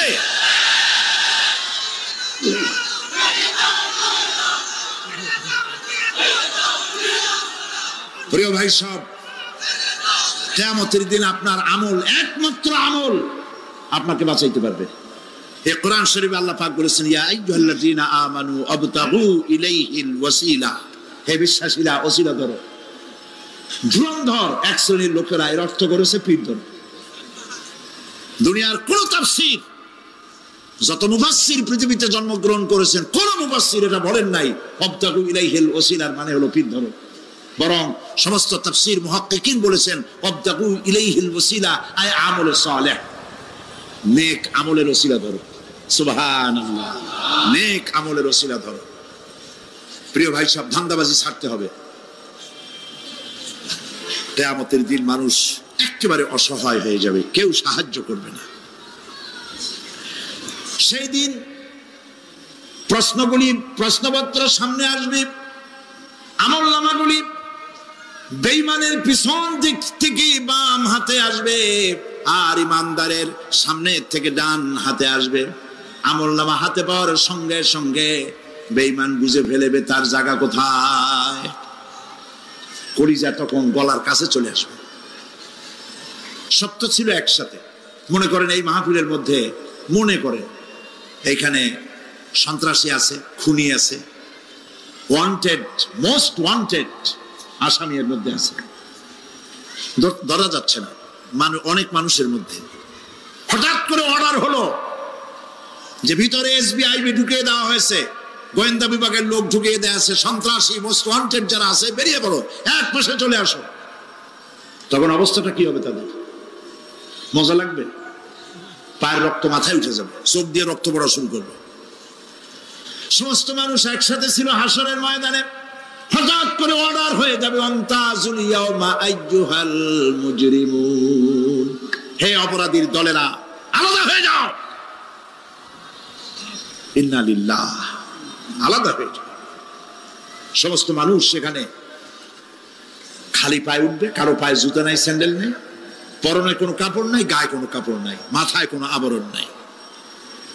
হযরত আয়েশা সিদ্দিকা রাদিয়াল্লাহু তাআলা আনহা, তিনি নবী করিম সাল্লাল্লাহু আলাইহি ওয়াসাল্লামের কাছে কিয়ামতের এই বর্ণনা শুনে কাঁদতেছিলেন আর বলতেছিলেন, হে আল্লাহর রাসূল, কিয়ামতে সকলকে ভাবে উঠতে হবে, এমনকি আমাকেও? হুজুর বললেন, প্রত্যেকটি মানুষকেই উলঙ্গিনী হয়ে উঠতে হবে। তিনি প্রশ্ন করলেন, তখন কি শরম হবে না? নবী করিম সাল্লাল্লাহু আলাইহি ওয়াসাল্লাম বলছেন, জাহান্নামের ভয়তে কেউ কারো দিকে তাকাবার সুযোগ পাবে না। সব উপরের দিকে তাকায় থাকবে আর বলবে, আল্লাহ আমারে বাঁচাও, আল্লাহ আমারে রক্ষা করো। সমস্ত নবীরা, সমস্ত নবী আদম আলাইহিস সালাম থেকে শুরু করে ঈসা আলাইহিস সালাম পর্যন্ত সব নবী বলবেন, নাফসি নাফসি, আল্লাহ আমারে বাঁচাও, আমাকে রক্ষা করো। কোথায় যাবে আপনার পীর সাহেব? একমাত্র ব্যক্তি বিশ্ব নবী মুহাম্মদুর রাসূলুল্লাহ সাল্লাল্লাহু। মানুষেরা হয়রান হয়ে যাবে, আদম আলাইহিস সালামের কাছে যাবে, আবাল বাশার, আপনি প্রথম মানুষ, আমরা বিপদে শেষ হয়ে গেছি, 50,000 বছর দাঁড়ায় আছি। কয় বছর দাঁড়ায় থাকতে হবে? কোথায় আছে? এই কোরআন শরীফ, 50,000 সানা মিম্মা তাউদ্দুন। এই পৃথিবীতে গণনা করলে 12 মাসে 1 বছর, 12 বছরে 1 যুগ, এরকম করে করে 50,000 বছর পৃথিবীতে গুনলে যত বড় লম্বা হয়, বিচারের দিনটা এত বড় লম্বা হবে। সবাই বলবে, আদম আলাইহিস সালাম আমাদের জন্য একটু আল্লাহকে সুপারিশ করুন যেন তিনি আমাদের বিচারটা তাড়াতাড়ি করে দেন। তিনি বলবেন, আমার পক্ষে সম্ভব নয়, আল্লাহর সামনে দাঁড়িয়ে কথা বলার আমার কোনো সাহস নাই, আমি পারবো না। নূহ আলাইহিস সালামের কাছে যাও। নূহ আলাইহিস সালাম বলবেন, আমি পারবো না। মুসা আলাইহিস সালামের কাছে যাও। তিনি বলবেন, আমি পারবো না। ইব্রাহিম আলাইহিস সালামের কাছে যাও। একজন আরেকজনের কাছে পাঠাবে। সর্বশেষ ঈসা আলাইহিস সালামের কাছে লোকেরা আসবে, হাসরবাসী। ঈসা আলাইহিস সালাম বলবেন, আমি তো পারবোই না, কারণ পৃথিবীর শত শত কোটি নাসারারা আমাকে আল্লাহর ছেলে বলেছে, অথচ আমি তাদের তা বলতে বলিনি। আমি নিজের ব্যাপারেই আজকে শঙ্কিত, আমারে তারা আল্লাহর ছেলে বলছে। আল্লাহ আজকে আমার সাথে কি ব্যবহার করবেন আমি তো জানি না, আমি নিজেই বিপদে আছি। তবে আমি তোমাদের ব্যাপারে একটা পরামর্শ দিতে পারবো। একজন ব্যক্তি আছে যার কাছে গেলে তিনি কথা বলতে পারবেন, তিনি বিশ্বনবী রাহমাতুল লিল আলামিন জনাব মুহাম্মদ রাসূলুল্লাহ সাল্লাল্লাহু আলাইহি ওয়াসাল্লাম। তার কাছে চলে যাও, হাসরবাসীরা তার কাছে চলে যাবে। নবীজি সকলের কথা শুনে সিজদায় পড়ে কাঁদতে থাকবেন। তিনি বলবেন, হাসরবাসীদেরকে আশ্বস্ত করবেন, এই কাজ আমার কাজ, আমি বলবো আল্লাহ পাককে। তিনি সিজদায় পড়ে কাঁদবেন। রব্বুল আলামিন প্রশ্ন করবেন, হে আমার রাসূল, আপনার তো আজকে কান্দার দিন না, আপনি কাঁদেন কেন? আমি আপনাকে মাকামে মাহমুদ দিয়েছি, কাউসারের মালিক বানাই দিয়েছি। আপনি জান্নাতে প্রবেশ করার আগে কেউ ভেস্টে যাইতে পারবে না, এই সম্মান দিয়েছি, কাঁদেন কেন? নবীজি বলেন, রব্বুল আলামিন যা তুমি আমার জন্য বরাদ্দ রেখেছো সব আমি পেয়েছি বা পাবো, আমি কান্দি আমার উম্মতের কি হবে? আল্লাহ রাব্বুল আলামিন তাকে পারমিশন দিবেন, আপনার নেককার জান্নাতি উম্মতগুলি আপনি বেছে নিন। নবী করিম সাল্লাল্লাহু আলাইহি ওয়াসাল্লাম পারমিশন পাবেন। আল্লাহর পারমিশন ব্যতি রেখে আল্লাহর দরবারে কথা উচ্চারণ করার ক্ষমতা কেন হবে না? সুবহানাল্লাহ। এই কথা ভাববার কোনো কারণ নাই। অমুক পীর সাহেবের অনেক মুরিদ আছে, সব মুরিদ টুরিদ নিয়ে নারায়ে তাকবীর জিন্দাবাদ, পীর সাহেব জিন্দাবাদ, এই সমস্ত বাদ বোধ কামে লাগবে না। ওয়া কুল্লুহুম ইয়াতিহি ইয়াউমাল কিয়ামাতি ফারদা।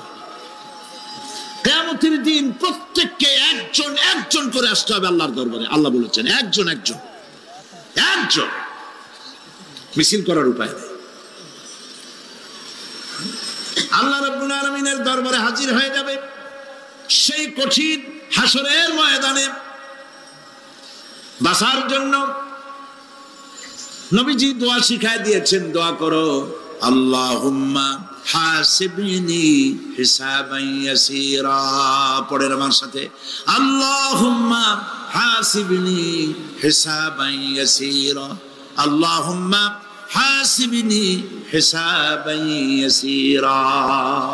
হে আল্লাহ, তুমি আমার সহজ হিসাব নাও। নবী করিম সাল্লাল্লাহু আলাইহি ওয়াসাল্লাম নিজেই দোয়া করেছেন। চিন্তা করেন, আল্লাহ পাক নিজে, আল্লাহ তাআলা তিনি নিজে প্রশ্ন করবেন এবং পাপগুলি দেখাই দেবেন, এই সব পাপ করছো। মানুষ, আল্লাহর বান্দা ভয় চোটে কলজা গলা দিয়ে বেরিয়ে যেতে থাকবে, বেরিয়ে যেতে চাইবে,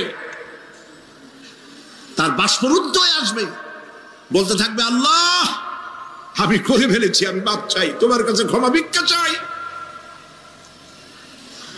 আল্লাহ রাব্বুল আলামিন বান্দার কাকুতি বিরতির দিকে লক্ষ্য করে বলবেন, বান্দারে আমি তোকে ক্ষমা করে দিলাম।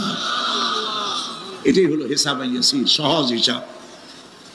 এই সহজ হিসাব কার কিসমতে আছে, কার কিসমতে নাই, তা আমরা কেউ জানি না। এই দুনিয়াটাকে আল্লাহ পাক বানাইছিলেন পরীক্ষা নেওয়ার জন্য। কি জন্যে? পরীক্ষা নেওয়ার জন্য। পরীক্ষায় যার যে বয়স এখন আছে, এখানে আমার যা বয়স, আপনার যা বয়স, এই বয়সে যা যা করছি এখন হিসাব করেন। ছোটবেলায় কই মাছের কাঁচা গলার মধ্যে ঢুকছিল, তখন ক্লাস 2-তে পড়ি, এরকমের একটা ঘটনা মনে আছে কিনা? মনে নেই? অন্যের বাড়ির আম পাড়তে গিয়া বাড়িওয়ালার সামনে পড়ছিলেন, 2টা থাপ্পড় দিছিল, এসব কথা মনে আছে না? আছে কিনা? এই ছোট্ট ছোট্ট কথাগুলি, কোন পুকুর পাড়ে আসার খাইছিলাম, কেডা মারছিল, সেই ছোট্টবেলা থেকে এই পর্যন্ত এই ছোট্ট কথাগুলি যদি মনে থাকে, তাহলে বড় বড় পাপ কি কি করছেন তা মনে নাই? তাহলে নিজের হিসাব নিজে করো। কিয়ামতে আল্লাহ পাক আমলনামা হাতে দিবেন, বলবেন পড়ো, ইকরা কিতাবাক, পড়ো তোমার আমলনামা। তুমি তোমার হিসাবের জন্য আজকে তুমি নিজেই যথেষ্ট। পড়ে দেখো কি করছো। ইন্না লিল্লাহি ওয়া ইন্না ইলাইহি রাজিউন। হযরত ওমর ফারুক রাদিয়াল্লাহু তাআলা আনহু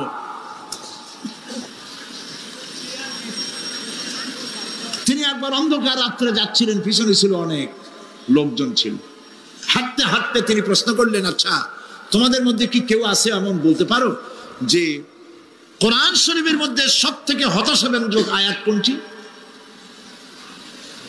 একজন জবাবে বললেন, অন্ধকার, পিছনে অন্ধকারের মধ্যে পিছন থেকে একজন জবাব দিল, ফামাইয়ামাল মিসকালা যাররাতিন খায়রান ইয়ারা ওয়া মান ইয়ামাল মিসকালা যাররাতিন শাররান ইয়ারা।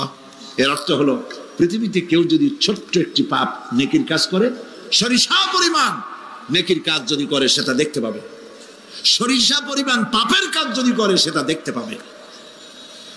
ওমর রাদিয়াল্লাহু তাআলা আনহু কাঁদতেছিলেন, কিয়ামতে সব নেকি আর পাপ যা যা করছি সব দেখানো হবে। ইন্না লিল্লাহি ওয়া ইন্না ইলাইহি রাজিউন। আল্লাহ তুমি মাফ করে দাও আমাদেরকে, আমরা বলি আমিন। কতক্ষণ হাঁটার পরে তিনি প্রশ্ন করলেন, আচ্ছা মুমিনদের জন্য কোরআনের মধ্যে সবথেকে আশাব্যঞ্জক কোন আয়াত কি আছে? পেছন থেকে আওয়াজ এলো, মুমিনদের জন্য আশাব্যঞ্জক একটি আয়াত আল্লাহ রাব্বুল আলামিন কোরআনের মধ্যে দিয়েছেন, সেটি হচ্ছে লা তাকনাতু মির রাহমাতিল্লাহ। আমার রহমত থেকে, আল্লাহর রহমত থেকে হতাশ হয়েও না, নিরাশ হয়ে যেও না। অর্থ হচ্ছে আমরা পাপ করেছি, আমরা সবাই গুনাহগার কিনা বলেন? স্বীকার করি আমরা সবাই গুনাহগার কিনা? সবাই গুনাহগার। এই গুনাহগার মানুষগুলি যদি গুনায় তওবা করে, গুনার জীবনে করব না তওবা করে কেউ যদি আল্লাহর রহমতের দিকে এক বিঘত অগ্রসর হয়, হাদিসে কুদসির ভিতরে এসেছে আল্লাহ পাক বলেন আমি আমার ওই বান্দার দিকে এক হাত আগায়া যাই। কোন বান্দা যদি গুনাহ তওবা করে আর যদি গুনাহ না করে আমার দিকে যদি হেঁটে আসে, আমার রহমত বান্দার দিকে দৌড়াইয়া যায়। আল্লাহর গজবের চাইতে রহমত বেশি। বান্দা তোমার গুনাহ যদি আকাশ সমান হয়, আল্লাহর তোমার গুনাহ যদি পাহাড় সমান হয়, আল্লাহর রহমত আকাশ সমান। তোমার গুনাহ যদি আকাশ সমান হয়, আল্লাহর রহমত তার আরশে আজিম ছায়া গেছে। সুবহানাল্লাহ। মাপ চাও, ক্ষমা চাও, তওবা করো, জীবনে গুনাহ আর করব না। যে ব্যক্তি তওবা করবে, গুনাহ থেকে বাঁচবে, আল্লাহ তাদেরকে রক্ষা করবে। প্রিয় ভাইয়েরা, এই দুনিয়ার জিন্দেগিতে পৃথিবীর মহব্বতে আমরা পাগল হয়ে গেছি। সবাই শুধু টাকা টাকা, টাকা ছাড়া দুনিয়াটা ফাঁকা। দুনিয়া কা মজা লে লো, দুনিয়া তোমারি হ্যায়। খাও দাও ফুর্তি করো, দুনিয়াটা মস্ত বড়। এগুলি শয়তানদের কথা। কাদের কথা? শয়তানদের কথা। আল্লাহ বলেছেন কুলু ওয়া তামাত্তাউ, খা, জব্বার খাও, খা, খার ফুর্তি কর। মাতাউন কালিল সুম্মা মাওয়াহুম জাহান্নাম ওয়া বিসাল মাসির। সামান্য কয়েকদিনের জন্য দালান কোঠা বানাইয়া ফুর্তি কর, এরপরে জায়গা হবে জাহান্নামে। জায়গা হবে কোথায়? জাহান্নামে। প্রিয় ভাইয়েরা, এই দুনিয়াটার দৃষ্টান্ত একটা পরের স্ত্রীর মতো সুন্দরী যুবতী, রূপবতী, স্বাস্থ্যবতী পরের একটা স্ত্রী। এইটারে দেখে আফসোস করে কোনো লাভ আছে? জবাব দেন। যারা কথা বোঝেন তারা জবাব দেন। অন্যের সুন্দরী তরুণী, তন্নী, রূপবতী যুবতী, রূপের ছটায় চতুর্দিকে আলোকিত এরকম একটা পরের বউ দেখে আফসোস করে কোনো লাভ আছে? ওর তো বিয়ে হয়ে গেছে, তুমি আফসোস করে লাভ কি? গলা দড়ি দিয়ে মরলেও লাভ নাই। এই পৃথিবী একটা সুন্দরী পর স্ত্রীর মতো। একে যত মহব্বত করবেন, আল্লাহর রহমত থেকে তত দূরে চলে যাবেন। আর এই দুনিয়ার উপরে যত লাথি মারবেন, আল্লাহর দিকে তত আগায় যাবেন। খালি টাকা চাই, টাকা টাকা। বাড়ি একটা আছে আরো 6টা চাই, দোকান 5টা আছে আরো 7টা চাই, গাড়ি একটা আছে আর 50টা চাই। এই চাই আর চাই, খাই আর পাই, এই করতে করতে মানুষের জীবন শেষ হয়ে যায়। আহারে, একেবারে খালি হাতে চলে গেল। ইন্ডাস্ট্রি পড়ে থাকলো, বাড়ি পড়ে থাকলো, গাড়ি পড়ে থাকলো, 3খান কাপড় নিয়ে চলে গেল গর্তের মধ্যে। আহারে, ছেলে মেয়ে বউ চোখের একটু পানি ফেলাইলো ওই দিন, আর কিচ্ছু না, কবরের মধ্যে রেখে দিল। এখন কবরের ভিতরে ফেরেশতা চলে এসেছে। বেঈমান হয়ে যদি মারা যেয়ে থাকে, ঈমান নিয়ে মরে নাই, বেঈমান হয়ে মারা গেছে, কলেমা মনে আসে নাই। জিজ্ঞেস করা হবে মান রাব্বুকা মা দীনুকা মান নাবিয়ুকা, কে তোমার রব, কি তোমার দিন, কে তোমার নবী? বেঈমান বলবে হায় হাতা লা আদরি, জানি না। নাউযুবিল্লাহ, বলে নাউযুবিল্লাহ, জানি না। এখানে আপনি মুখস্থ করে গেলেই যে ওখানে জবাব দিতে পারবেন এমনটি হবে না। আমল করতে হবে, আমল তৈরি করতে হবে। আমল মানে কিন্তু এইটা না যে আপনি বসে বসে তাসবিহ পড়বেন। এটা লোকের আমল করে, যে লোকটা খুব আমলদার, খুব আমল করে। আমলের ইংরেজি হচ্ছে ওয়ার্ক, বাংলা হলো কাজ। তো কেউ বসে বসে কোনো কাজ নাই, তাসবিহ টিপতেছে, এটা কিন্তু আমল হইল? আপনার সমস্ত কাজগুলি হতে হবে আল্লাহরে খুশি করার জন্য। দোকানদারি করবেন আল্লাহরে খুশি করার জন্য করেন। আচ্ছা, ওখানে পরে আসতেছে। কবরের ভিতরে জবাব দিবে আমি কিছু জানি না। কিছুই যখন জানলো না, শাস্তি শুরু হয়ে যাবে। সিজ্জিনে তার রূহ রাখা হবে, এ মাটির দেহ মাটির সঙ্গে মিশে যাবে। কবরের মধ্যে কোনো প্রচন্ড শাস্তি বা জাহান্নামের আগুন ইত্যাদি দিয়েছি, প্রচন্ড কোনো শাস্তি হবে না। শাস্তি হবে কবর আযাব, আযাবুল কবর হক, আযাবে কবর হবে, তবে জাহান্নামের শাস্তি মতো হবে না। আসামি কনভিক্টেড না হওয়া পর্যন্ত, বিচার না হওয়া পর্যন্ত যেমন ফালায় রাখে জেলখানার কোন রুমে বা হাজতখানায়, ওই রকম সিজিন নামক একটা জায়গা আছে, ওইখানে রেখে দেবে। শাস্তি হবে কিসের উপরে? রুহের পরে। অনেকে মনে করে যে কবর হলো শুধু মাটির মধ্যে ওইটা, কিন্তু এইটার নাম শুধু কবর না। মানুষের জীবনের 4টে স্তর। কয়টা স্তর? একটা হলো আলমে আরওয়াহ, আরেকটি হচ্ছে আলমে আজসাম অথবা আলমে আসবাব, আরেকটি হচ্ছে আলমে বারজাখ, আরেকটি হচ্ছে আলমে আখিরাত। কয়টা হলো? 4টা। আলমে আরওয়াহ রুহের জগৎ, যেখান থেকে আমরা আসছি। আর আলমে আজসাম বা আলমে আসবাব হলো বস্তু জগৎ, যেখানে আমরা আসি। এরপরে মৃত্যু থেকে শুরু করে কিয়ামতের দিন পর্যন্ত যে সময়টা, এই সময়টার নাম হলো আলমে বারজাখ। বারজাখ শব্দের অর্থ হলো জবনিকা, পর্দা, স্ক্রিন, একটা পর্দার আড়ালে নিয়ে যাওয়া হবে। এরপরে হবে আলমে আখিরাত, যেখানে জবাবদিহির জন্য সকলকে উঠতে হবে। শাস্তি হবে রুহের উপরে। এখন আপনি বলবেন যে রুহের শাস্তি হয় কেমনে? রুহ তো দেখা যায় না। রুহ কি দেখা যায়? রুহ সম্পর্কে প্রশ্ন করা হয়েছে, ওয়ায়াসআলুনাকা আনির রূহ কুলির রূহু মিন আমরি রাব্বি। নবী, আপনাকে প্রশ্ন করা হয় রূহ কি জিনিস, আপনি বলুন রূহ হচ্ছে আল্লাহ পাকের একটি অর্ডার। তো এই অর্ডার, একটি হুকুম, যার কোনো আকার নাই, এইটারে আল্লাহ শাস্তি কেমনে দেবে? এই শাস্তি আপনি এই দুনিয়ায় বুঝতে পারবেন। হঠাৎ করে আপনার গ্রেফতারি পরোয়ানা জারি হয়ে গেছে, তখন একটা টেনশন ক্রিয়েট করে। এই শাস্তিটা কোথায় হয়? বডির উপরে না রুহের উপরে? রুহের উপরে হয়। ঘুমায় আছেন, স্বপ্নে দেখতেছেন বাঘে তাড়াইতেছে, বউ কাছে শোয়া, পুলিশে তাড়াইতেছে, বাঘে তাড়াইতেছে, সাপে তাড়াইতেছে, ঘেমে ভয়, আপনি ভয়তে ঘেমে হার্টবিট এত বাড়ছে, ঘুমের থেকে জেগে বউরে ধমকাচ্ছেন যে আমারে বাঘে তাড়াইলো, তুমি একেবারে নাক ডেকে জন্মের মতো ঘুমাইতেছ। বউ তো টেরই পায় নাই, ঠিক কিনা? এই যে বাঘে তাড়াইলো, পুলিশে তাড়াইলো, সাপে তাড়াইলো, ঘুমের মধ্যে কষ্টে ঘাম বেরিয়ে গেল, এই শাস্তিটা কিছুর উপরে হইলো? রুহের উপরে। এটা আল্লাহ দেখাই দিলেন, মরার পরে এর থেকে মারাত্মক কঠিন শাস্তি রুহের উপরে হবে। তারপরে বডি বানানো হবে জাহান্নামে দেওয়ার জন্য। এগুলির ব্যাপারে আমি আলোচনা করেছিলাম চট্টগ্রামে এবছর সূরা নাবার তাফসীর করেছিলাম। সূরা নাবা, আম্মা ইয়াতাসাআলুন। 5 দিন তাফসীর করেছি। 31 জন হিন্দু, খ্রিস্টান, মুসলমান হয়ে গেছে এবার চট্টগ্রাম।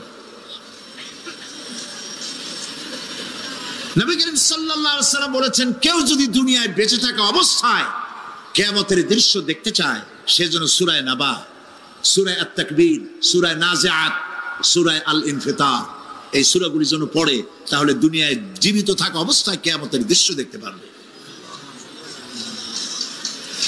ঈমানদার ব্যক্তি, যে ব্যক্তি মরার সময় মুখে উচ্চারণ করতে পেরেছে লা ইলাহা ইল্লাল্লাহু মুহাম্মাদুর রাসূলুল্লাহ, জোরে সোরে পড়েন লা ইলাহা ইল্লাল্লাহ, লা ইলাহা ইল্লাল্লাহ, লা ইলাহা ইল্লাল্লাহ, লা ইলাহা ইল্লাল্লাহু মুহাম্মাদুর রাসূলুল্লাহ। কালিমা পড়ে মারা গেল। এরপরে কবরের ভিতরে মুনকার নাকির ফেরেশতা এসে হাজির হয়ে যাবে, প্রশ্ন করবে মান রব্বুকা। ঈমানদার ব্যক্তি বলবে রব্বি আল্লাহ। বলেন রব্বি আল্লাহ। আমার রব কে? আল্লাহ না, আল্লাহ। মোহব্বতের সাথে বলেন আল্লাহ। কেউ যদি হৃদয়ের গভীর কন্দর থেকে, কলিজার মধ্য দিয়ে, মনের মণিকোটা থেকে একবার যদি গভীর রাত্রে জেগে একবার যদি বলে আল্লাহ, আল্লাহ পাক 70 বার সাড়া দিয়ে জিজ্ঞেস করেন, বান্দা কি চাও বলো, আমি হাজির। কি মজার নাম আল্লাহ! এর থেকে মজার নাম পৃথিবীতে নাই। এই মজা বেশি পাবেন তাহাজ্জুদের সময়। সুবহানাল্লাহ বলেন। রাত জাগতে শিখুন, তাহাজ্জুদের নামাজের অভ্যাস করুন। সমস্ত নবীদের উপরে তাহাজ্জুদ পড়া বাধ্যতামূলক ছিল। গভীর রাত্রে সব ঘুমানো, আপনি জাগুন, উযু করুন, একটা রুমের মধ্যে একা চলে যান, দরজা বন্ধ করে দিন, তারপরে 6 রাকাত 8 রাকাত নামাজ পড়ে কান ধরিয়া আল্লাহর কাছে বলতে থাকেন, আল্লাহ, আমি এই সমাজের একজন নগণ্য মানুষ, তুমি দয়া করে আমারে কত টাকা দিছো, পয়সা দিছো, আমার মতো বিদ্যা জানাওয়ালা লোকেরা রিক্সা চালায়, অফিসে চাকরি করে, খাইয়া বউরেও ভালো কাপড় দিতে পারে না, তুমি আমারে কই থেকে কই নিয়ে আসছো বাবু, তার আমি শুধু নাফরমানি করছি, গুনাহ করছি, মিথ্যা কথা বলছি, আল্লাহ তুমি আমারে মাফ করো। গভীর রাত্রে গুনগুন করে নিজের কানে ধরে অপরাধ স্বীকার করে কাঁদতে থাকেন আর ডাকতে থাকেন, ইয়া আল্লাহু ইয়া রহমানু ইয়া রহিমু ইয়া হাইয়ু ইয়া কাইয়ুম। পড়েন, ইয়া আল্লাহু ইয়া রহমানু ইয়া রহিমু ইয়া হাইয়ু ইয়া কাইয়ুম, ইয়া আল্লাহু ইয়া রহমানু ইয়া রহিমু ইয়া হাইয়ু ইয়া কাইয়ুম। চোখের পানি গেল। নবীজি বলেছেন, আল্লাহর ভয়েতে গুনাহ করেছিল সেই লজ্জা করে, আল্লাহর ভয়েতে, জাহান্নামের ভয়েতে মানুষ যখন কান্দে, চোখের পানি নাকের অর্ধেক আসতে না আসতে আল্লাহ পাক তারে মাফ করে দেন। আল্লাহ পাক, মা বাচ্চা যদি কান্দে মা সইতে পারে? বলেন, মায়ের চাইতে আল্লাহর মহব্বত কম না বেশি? মহব্বতকে আল্লাহ পাক 100 ভাগ করেছেন, 1 ভাগ সারা বিশ্বের মাঝে ছড়িয়ে দিয়েছেন, আর 99 ভাগ আল্লাহ তার নিজের মধ্যে রাখছেন। 1টা ভাগ ছেড়ে দিলেন পৃথিবীতে, সেই ভাগের থেকে যেটুকুন মুরগি পেল, মুরগি তার বাচ্চা ঠেকাবার জন্য চিলের সাথে লড়াই করে, শিয়ালের সাথে লড়াই করে, গরু হাতির সাথে লড়াই করে, মানুষ তার সন্তানকে বাঁচাবার জন্য জীবনটাও দিয়ে দেয়। 1টা ভাগের যতটুকুন পেলাম, সেই মহব্বত যদি আমার এত তীব্র হয় স্ত্রীর জন্য, সন্তানের জন্য, তাহলে 99টা ভাগ মহব্বত যে আল্লাহর কাছে বান্দার জন্য, তার দয়া কত বেশি। এই জন্য কবরের ভিতরে প্রশ্ন হবে, কে তোমার রব? মুমিন ব্যক্তি বলবে, রব্বি আল্লাহ, আমার রব আল্লাহ। ওয়ামা দীনুকা, তোমার দিন কি? বলবে, দীনুন আল ইসলাম। ওয়ামান নবিয়ুকা, তোমার নবীকে? ওই লোক বলবে, নবিয়ুনা মুহাম্মাদুর রাসূলুল্লাহ সাল্লাল্লাহু আলাইহি ওয়াসাল্লাম। হাদিসে এসেছে, ওই সময় নবীজির চেহারা মোবারক দেখানো হবে, প্রশ্ন করা হবে, মা কুনতা তাকুলু ফি হাদার রাজুল, এই লোক সম্পর্কে তোমার ধারণা কি? লোকটি বলবে, হাদা নবিয়ুনা মুহাম্মাদুর রাসূলুল্লাহ সাল্লাল্লাহু আলাইহি ওয়াসাল্লাম, ইনি তো আল্লাহর রাসূল, আমার নবী। সঙ্গে সঙ্গে গায়েব থেকে আওয়াজ হবে, ফাফরিসু বিল জান্নাতি ওয়ালবিসু বিল জান্নাহ। ও আমার ফেরেশতারা, আমার বান্দার জন্য জান্নাতের বিছানা কবরের মধ্যে বিছায় দাও, আর আমার বান্দাকে জান্নাতের পোশাক পরায় দাও, জান্নাতের পোশাক পরায় দাও, জান্নাতের বিছানা বিছায় দাও, আর তার কবরটাকে প্রশস্ত করো, ইলা মাদ্দা বাসারা, যদ্দূর তার চোখের দৃষ্টি যায় অদ্দূর বড় বানায় দাও কবর। ফেরেশতারা বলবেন, নম কা নাউমুল উরুস, দুলামিয়া যেমন বাসর সজ্জায় বউ নিয়ে ঘুমায়, তুমি আরামে ঘুমায় থাকো, ইলা ইয়াউমিল কিয়ামা। ভাই সাহেব, এই পৃথিবীর সব ফাঁকিবাজি, মোহ, সব মোহ, স্ত্রী, পুত্র, পরিজন, মাল, ধন, কিচ্ছু না, কোনো দাম নাই। আল্লাহকে ভয় করুন, আল্লাহকে ভয় করে চলুন। ভয় তো করতে পারলাম না, এত বড় একটা রমজান মাস চলে গেল, রোজা আসছিল তাকওয়া সৃষ্টি করার জন্য, সারা জীবন রোজা রাখলাম, মুত্তাকি হইতে পারলাম না। এটা ঠিক কিনা বলি? সারা জীবন রোজা রাখলাম, মুত্তাকি হইতে পারি নাই।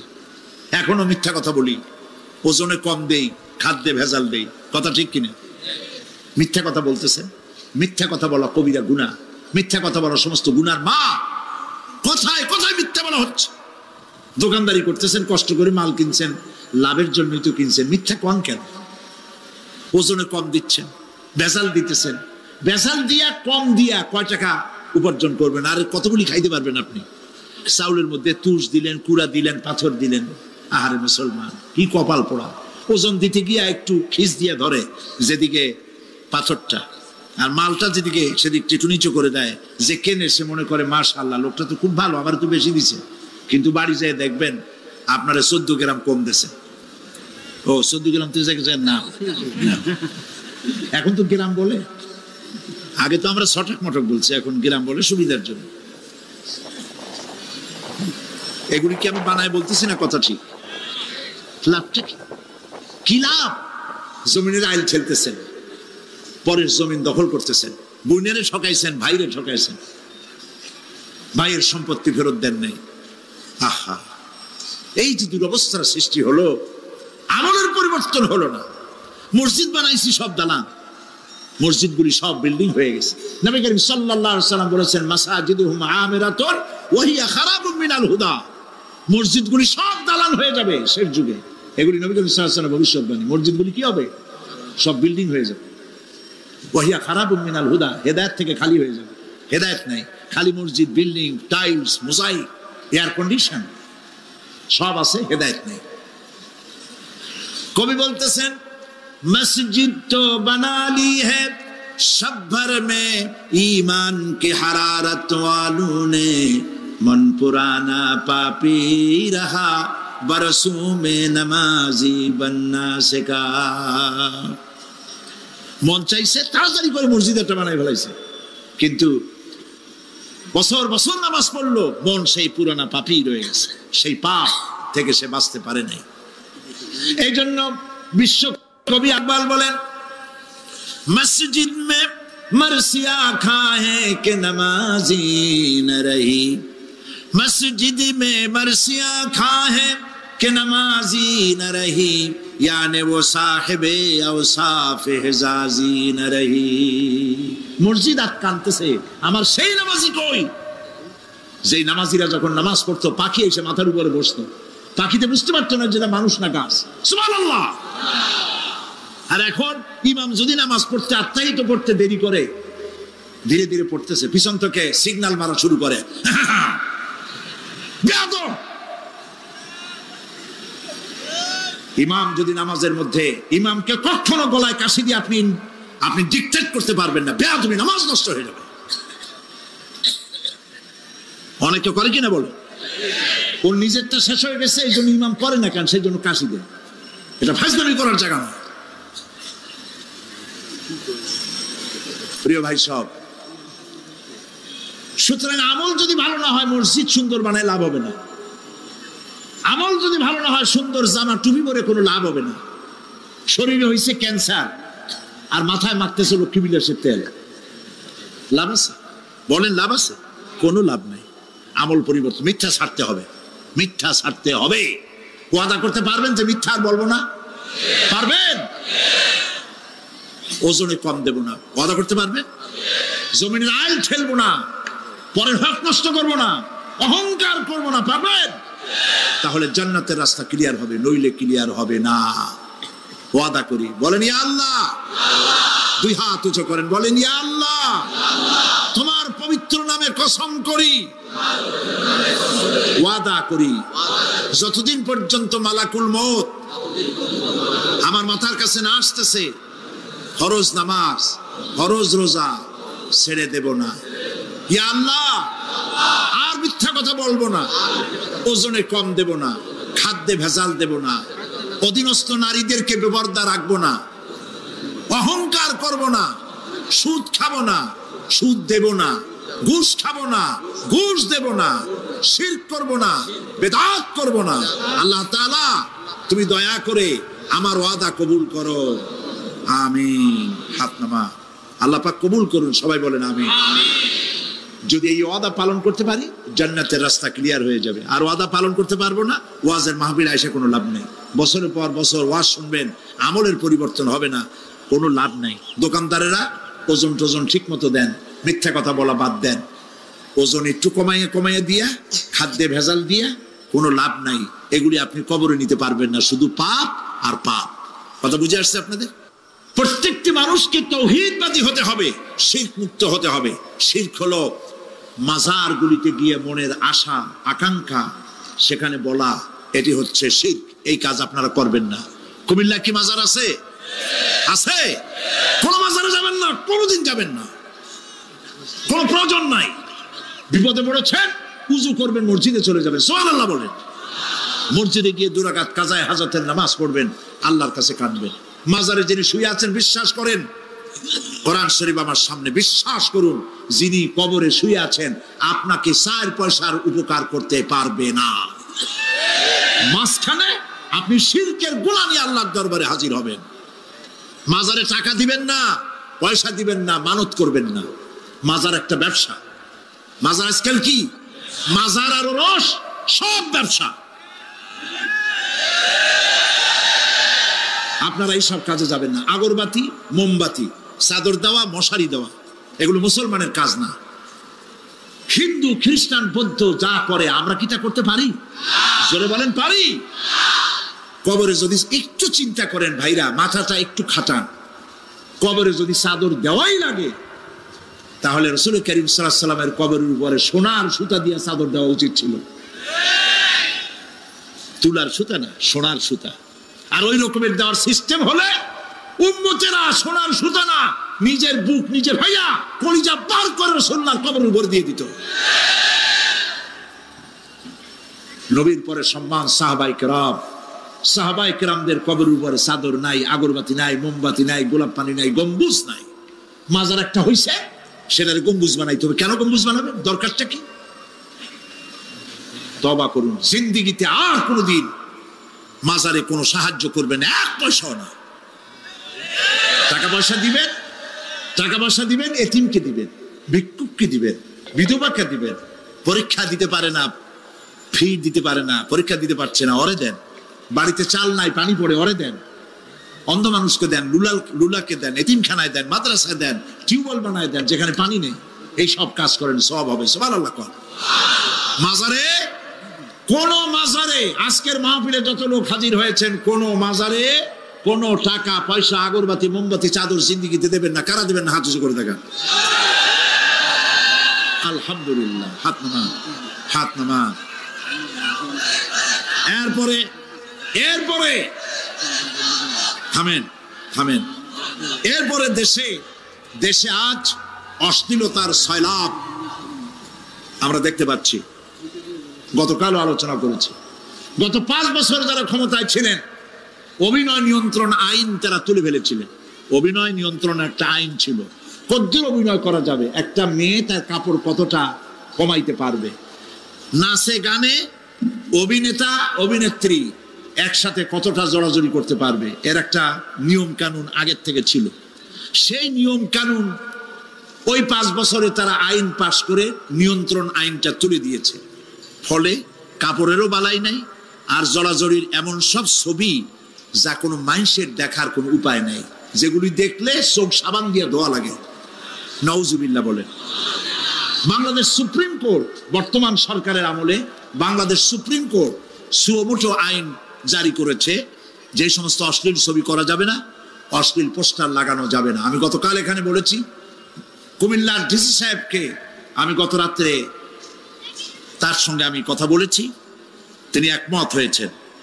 কুমিল্লার কোন দেওয়ালে সিনেমার অশ্লীল পোস্টার থাকতে পারবে না। সিনেমা ব্যবসায়ীদের বলে দিবেন, আপনারাও বলে দিবেন তাদেরকে, সিনেমার ব্যবসা করো, অশ্লীল ছবি দেখাইতে পারবে না। বাইরে লেখা থাকবে একটার ভিতরে কাটপিস দেখাবা ইংলিশ ছবি। এই হারাম ব্যবসা, সিনেমার ব্যবসা যারা করে ওদের মতো কপাল পোড়া আকাশের নিচে জমিনের উপরে আর নাই। কারণ কি জানেন? কারণ কি? আরে বাবা থামো। কারণ কি সেটা শোনে। কারণ হচ্ছে, মসজিদ যে বানাইলো, ওই মসজিদে যতদিন নামাজ হবে, জিকির হবে, তেলাওয়াত হবে, কিয়ামত পর্যন্ত যে পয়সা দিছিল সে সওয়াব পাবে। আর সিনেমা যে বানাইলো, সিনেমা দেখিয়া এরকম বই কি কুমিল্লা আসছে, এমন একটা লোকেরা বলা বলি করতেছে, সুবহানাল্লাহ, এমন একটা ছবি আসছে, যারাই দেখলো সব উমরা করতে রওনা হয়ে গেছে। এমন ছবি আসছে যা দেখিয়া সমস্ত মানুষ তাহাজ্জুদ পড়া শুরু করছে। এরকম হয়েছে। যত ছবি আসলো, ছবি দেখলো, পরের মেয়ে কেমনে হাইজ্যাক করবে, কেমনে ব্রিফকেসের মধ্যে বন্দুক রাইফেল গুলি ভেঙে চুরে থুইয়া 10 তলার গ্লাস ভাঙ্গা লাভ দিয়ে পড়ে, খালের মধ্যে পড়ে, নদীর মধ্যে দিয়ে ফুড়ে উঠে, পাহাড়ের উপর দিয়ে পরের মেয়ে নিয়ে দৌড় দিল। এই সব সন্ত্রাসী, ডাকাত, জেনাকার, বদমাশ তৈরি করা হয়, ঠিক না বলো? এই সিনেমা যারা বানাইছো, কান খুলে শোনো, এই সিনেমা যারা দেখতে আসলো, জোহরের নামাজ গেল, মাগরিবের নামাজ গেল, আসর গেল, এশার নামাজও গেল, ঠিক কিনা? এতগুলো নামাজ গেল, আর তারপরে চরিত্র নষ্ট করলো, চরিত্র নষ্ট করে ফিনসিডিল খাইলো, এরপরে চুরি করলো, ডাকাতি করলো, সন্ত্রাস করলো, জেনা করলো। বেটা তুই মর, যে সিনেমা বানাইছো মর, মরে দেখবি কিয়ামত পর্যন্ত এই সিনেমা দেখে যত লোকের চরিত্র নষ্ট হয়েছে সমস্ত পাপ মাথায় নিয়ে কিয়ামত আল্লাহর দরবারে দাঁড়াতে হবে। সুতরাং সিনেমার ব্যবসায়ীরা কানে ধরে সিনেমার ঝাঁঝা মেরে দূর করে দাও। যদি মুসলমান হও, মুসলমানের যদি জন্ম দিয়ে থাকে, সিনেমার ব্যবসা বাদ দিয়ে দাও। আল্লাহ রহম করুক, বলেন আমি। কপাল পোড়া না হইলে সিনেমার ব্যবসা, এত ব্যবসা থুইয়া তুমি মানুষের চরিত্র ধ্বংস করার জন্য ব্যবসা করতেছো। এরপরে আকাশ সংস্কৃতি, কে যাবে? আকাশ সংস্কৃতি ডিশ এন্টিনার মাধ্যমে, সাইবার ক্যাফে এগুলি বানায়া রাস্তার মোড়ে মোড়ে দোকান করে, কম্পিউটারের ভেতরে, ক্যাসেটের ভিতরে, ইন্টারনেট ইত্যাদির মধ্য দিয়ে অশ্লীল ছবি প্রদর্শিত হচ্ছে রাস্তার মোড়ে মোড়ে। উঠতি বয়সের যুবক যুবতী মেয়েগুলি নষ্ট হয়ে যাচ্ছে, নাউজুবিল্লাহ বলে। এগুলি জনগণকে ঐক্যবদ্ধ হতে হবে, এগুলির বিরুদ্ধে মোকাবেলা করতে হবে, সরকারকে এগিয়ে আসতে হবে অশ্লীলতা বন্ধ করার জন্য। কারণ আল্লাহ পাক বলেছেন, প্রকাশ্য এবং গোপনীয় সব রকমের অশ্লীলতা আল্লাহ পাক হারাম করে দিয়েছেন। অশ্লীল কোনো কাজ করা যাবে না। প্রিয় ভাই সব, আমরা যদি আমাদের আমলকে গঠন করতে পারি, কিয়ামতের দিন নাজাত পাবো। আমল যদি গঠন করতে না পারি, তাহলে কিয়ামতের দিন বাঁচার কোনো উপায় নাই। প্রিয় ভাইয়েরা, এখন মোনাজাত হবে, মোনাজাতের পর আজান হবে। রব্বানা যালামনা আনফুসানা ওয়া ইন লাম তাগফির লানা ওয়া তারহামনা লানাকুনান্না মিনাল খাসিরিন। সবাই পড়েন আমার সাথে, রব্বানা যালামনা আনফুসানা ওয়া ইন লাম তাগফির লানা ওয়া তারহামনা লানাকুনান্না মিনাল খাসিরিন। হায় আল্লাহ তাআলা, তোমার আরশে আজিম থেকে তাকায় দেখো, কুমিল্লার ঈদগাহ ময়দানে, বিশাল ময়দান, রাস্তাঘাট, মানুষ উপচে পড়েছে, লাখো জনতা। আমরা গুনার বোঝা নিয়ে তোমার দরবারে হাত তুলেছি। রব্বুল আলামিন, আমাদের গুনার দিকে তাকায়ও না, আমাদের চোখের দিকে আর মুখের কাকুতি মিনতির দিকে তাকায়া আমাদের জিন্দেগির গুনাহ মাফ করে দাও। রব্বুল আলামিন, সারা জীবন নাফরমানি করেছি, শিরক বিদআত সহ এমন কোন গুনাহ নাই যা কম বেশি আমরা করি নাই। আল্লাহ তাআলা দয়া করে আমাদের জীবনের গুনাহ মাফ করে দাও। আয় আল্লাহ তাআলা, আমাদের মধ্য থেকে যাদের আব্বাজান দুনিয়া থেকে বিদায় হয়ে গেছে, আমাদেরকে কত কষ্ট করে তারা মানুষ করেছিলেন, আজকে তারা দুনিয়ায় নাই। আল্লাহ তাআলা, বিদেশে যদি আত্মীয় স্বজন চলে যায়, মাসে মাসে অথবা প্রতিদিন টেলিফোনে খবরও পাওয়া যায় আমাদের মা বাপ দুনিয়া থেকে বিদায় হয়ে গেছে, বছরের পর বছর, যুগের পরে যুগ, কি অবস্থায় আছে কোনো খবর জানি না। রব্বুল আলামিন, আমাদের গর্ভধারিণী জনম দুঃখিনী মা নিজে না খেয়ে আমাদেরকে খাওয়াইছেন, গর্ভে রেখে কষ্ট করেছেন, ডেলিভারি করতে কষ্ট করেছেন, 2.5 বছর বুকের দুধ খাওয়াইয়া মানুষ করেছেন। আমাদের মা বাপ যাদের দুনিয়া থেকে বিদায় হয়ে গেল, আল্লাহ কবরটাকে জান্নাতের টুকরা বানায়া দাও। রব্বির হামহুমা কামা রব্বায়ানি সগীরা। সবাই পড়েন, রব্বির হামহুমা কামা রব্বায়ানি সগীরা। আয় আল্লাহ তাআলা, সারা পৃথিবীতে আজ মুসলমানদের বড়ই দুর্দিন, মুসলমানদের পক্ষে কথা বলার লোক আজ আর নাই। আল্লাহ তাআলা, কাশ্মীরের মুসলমানেরা কষ্ট পেতেছে, তাদেরকে পাখির মতো গুলি করে হত্যা করা হচ্ছে। প্যালেস্টাইনি মুসলমানদেরকে অভিশপ্ত ইহুদিরা মারতেছে।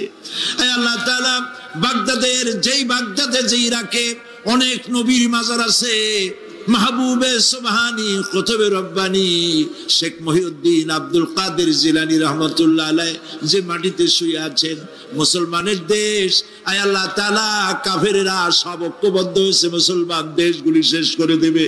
আল্লাহ তোমার কাছে সাহায্য চাই। চেচনিয়া, বসনিয়া, প্যালেস্টাইন, কাশ্মীর সহ দুনিয়ায় যত জায়গায় মুসলমানেরা বিপদে আছে, আল্লাহ তুমি নিজে সাহায্য করো। রব্বুল আলামিন, আমরা মুসলমান, আমরা গুনাহ করেছি, সাহায্য চাবার মতো যোগ্যতা হারায় ফেলেছি। আল্লাহ আমরা স্বীকার করি আমরা গুনাহগার। আয় আল্লাহ আমরা হাজারবার স্বীকার করি, নত শিরে স্বীকার করি আমরা গুনাহগার। কিন্তু একটা ভালো পরিচয় আমাদের আছে, সেই পরিচয়টা হলো আমরা তোমার হাবিবের উম্মত। আয় আল্লাহ তাআলা তোমার হাবিবের সাদকায় আল্লাহ তুমি দুনিয়ার মুসলমানদের দিকে রহমতের নজরে তাকাও। আল্লাহ আমাদের জীবনের গুনাহ মাফ করে দাও। আল্লাহ মুসলমানদেরকে তুমি সাহায্য করো। রব্বুল আলামিন, কিয়ামতের দিন যেদিন পায়ের নিচে হবে তামার মতো মাটি, গুনাহগারের মাথার চান্দি ফেটে গিয়ে মগজগুলো গলে গলে পড়বে, জিহ্বাটা নাভিস্থল পর্যন্ত ঝুলে পড়বে, ময়দানে সারা পড়বে পানি পানি বলে।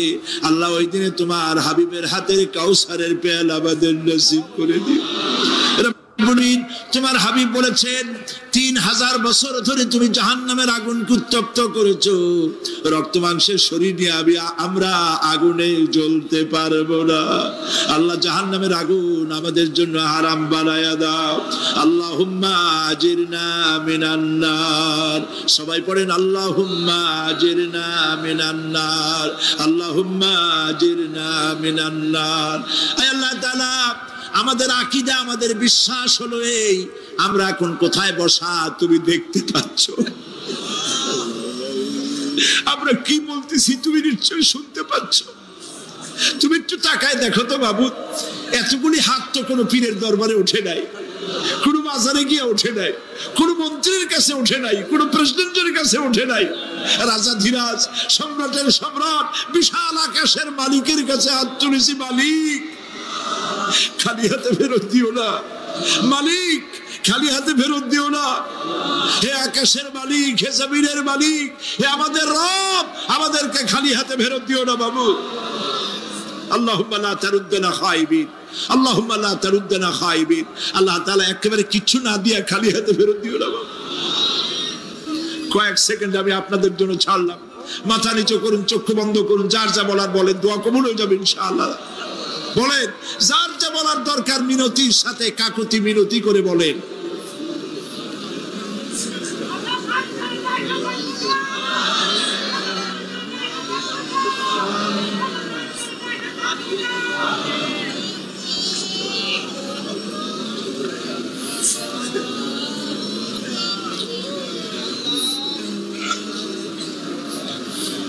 আল্লাহ তাআলা তোমার বান্দারা, তুমি তাকায় দেখো আসামির মতো বসছে, কি চাইতেছে তুমি শুনতে পাচ্ছ। আমরা সবাই ভিক্ষুক, তুমি বলেছো ওয়াল্লাহু গানিয়ুন ওয়া আনতুমুল ফুকারা, আমরা ফকিরের গোষ্ঠী আর তুমি গানি, আমরা ভিক্ষুক আর তুমি দাতা। আল্লাহ তাআলা আমাদেরকে খালি হাতে ফেরত দিও না বাবু। এই মাঠ থেকে কেউ যেন গুনার বোঝা নিয়ে ফিরে না যায় বাবু। আল্লাহ তাআলা সিরাতুন নবী কমিটি প্রত্যেক বছর মাহফিল করতেছে, আল্লাহ তাদেরকে কবুল করো। আল্লাহ তাআলা জনাব এম এস চৌধুরী সাহেব বার্ধক্যে পৌঁছে গেছেন, তার স্ত্রীর প্রতি, তার প্রতি রহম করো। ওনার সাথে যারা আছে, কাজী দিন মোহাম্মদ সাহেব, রব সাহেব সহ যারা আছেন, সকলের প্রতি রহম করো। আল্লাহ তাআলা এই কুমিল্লাকে ইসলামী আন্দোলনের দুর্গ বানায় দাও। শিবিরের যে ছেলেটি ক্যান্সার রোগাক্রান্ত হয়েছে, ডাক্তার বলেছে 3-4 মাসের বেশি বাঁচবে না, কিন্তু তুমি ভালো জানো আল্লাহ পাক, আমরা এই ছেলেটির জীবন তোমার কাছে ভিক্ষা চাইতেছি বাবু, তুমি ভিক্ষা দিয়া দাও। আল্লাহ তাআলা এইভাবে যাদের কিডনি নষ্ট হয়েছে, হার্টের বাল্ব নষ্ট হয়েছে, তুমি মেহেরবানি করে তাদেরকে তা দিয়ে দাও। আল্লাহ প্রত্যেকের প্রতি তুমি রহম করো। আল্লাহ তাআলা আর একটা কথা বলি, তুমি তো সেই মহান সত্তা যার কাছে বেশি চাইলে অসন্তুষ্ট হও না। পৃথিবীতে সবাই বারবার চাইলে অসন্তুষ্ট হয়, তুমি বরং না চাইলে অসন্তুষ্ট হও। মাবুদ, তুমি দয়া করে আমাদের এই বিবি বাল বাচ্চা যা দান করেছো সবগুলিকে দিনদার বানাও, নামাজি বানাও, পরেশগার বানায় দাও। আমাদের সন্তানগুলি আমরা হেদায়েত করতে পারবো না, আমাদের স্ত্রীদের আমরা হেদায়েত করতে পারবো না। হেদায়েতের মালিক তো তুমি দয়া করে আমাদের স্ত্রী, আমাদের সন্তানদেরকে হেদায়েত করো, মুত্তাকি বানাও, ইখলাস দাও, তাকওয়া দাও, তোমার ভয় দাও। আল্লাহ তাদেরকে হেদায়েত নসিব করে দাও। আয় আল্লাহ, আমাদের প্রিয় জন্মভূমি বাংলাদেশ এর স্বাধীনতা, সার্বভৌমত্ব কিয়ামত পর্যন্ত অক্ষুণ্ণ রাখো। সীমান্ত এলাকায় ভারত বাংলা ভাষী ভারতীয় মুসলমানদেরকে উন্মুক্ত আকাশের নিচে ফেলে রেখেছে। তাদের খাবার নাই, পরার নাই, বন্দুকের নল তাদের দিকে তাক করে রেখেছে। আল্লাহ তাআলা ভারতের এই জালিম কাফের সরকারের হাত থেকে মুসলমানদেরকে রক্ষা করার জন্য তোমার কাছে আমরা ভিক্ষা করতেছি, দরখাস্ত করতেছি। আল্লাহ, ভারতের জালেম কাফের মুশরিক সরকারের হাত থেকে মুসলমানদেরকে বাঁচাও, রক্ষা করো। বাংলাদেশে এক শ্রেণীর লোকেরা বাংলাদেশের বিরুদ্ধে দেশে বিদেশে ষড়যন্ত্র আর অপপ্রচার করছে। আল্লাহ তাআলা এই হিংসুকদেরকে অপপ্রচার থেকে বিরত করে দাও। আল্লাহ তাদের হেদায়েত নসিব করে দাও। আল্লাহ তাদের হেদায়েত নসিব করে দাও। কপালে হেদায়েত না থাকলে এগুলি দুনিয়া থেকে গজব দিয়ে বিদায় করে দাও আল্লাহ তাআলা। রব্বানা تقبل منا إنك أنت السميع العليم وتب علينا إنك أنت التواب الرحيم।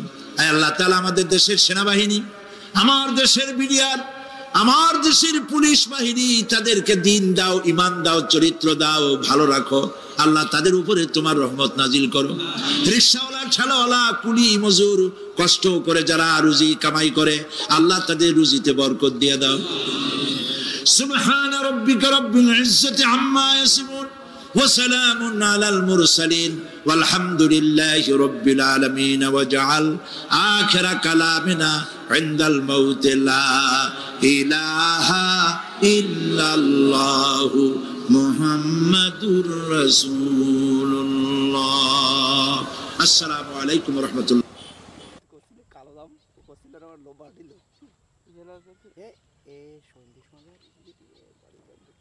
কালকে গেলাম, কালকে না, কালকে কালকে কনে গেলাম না।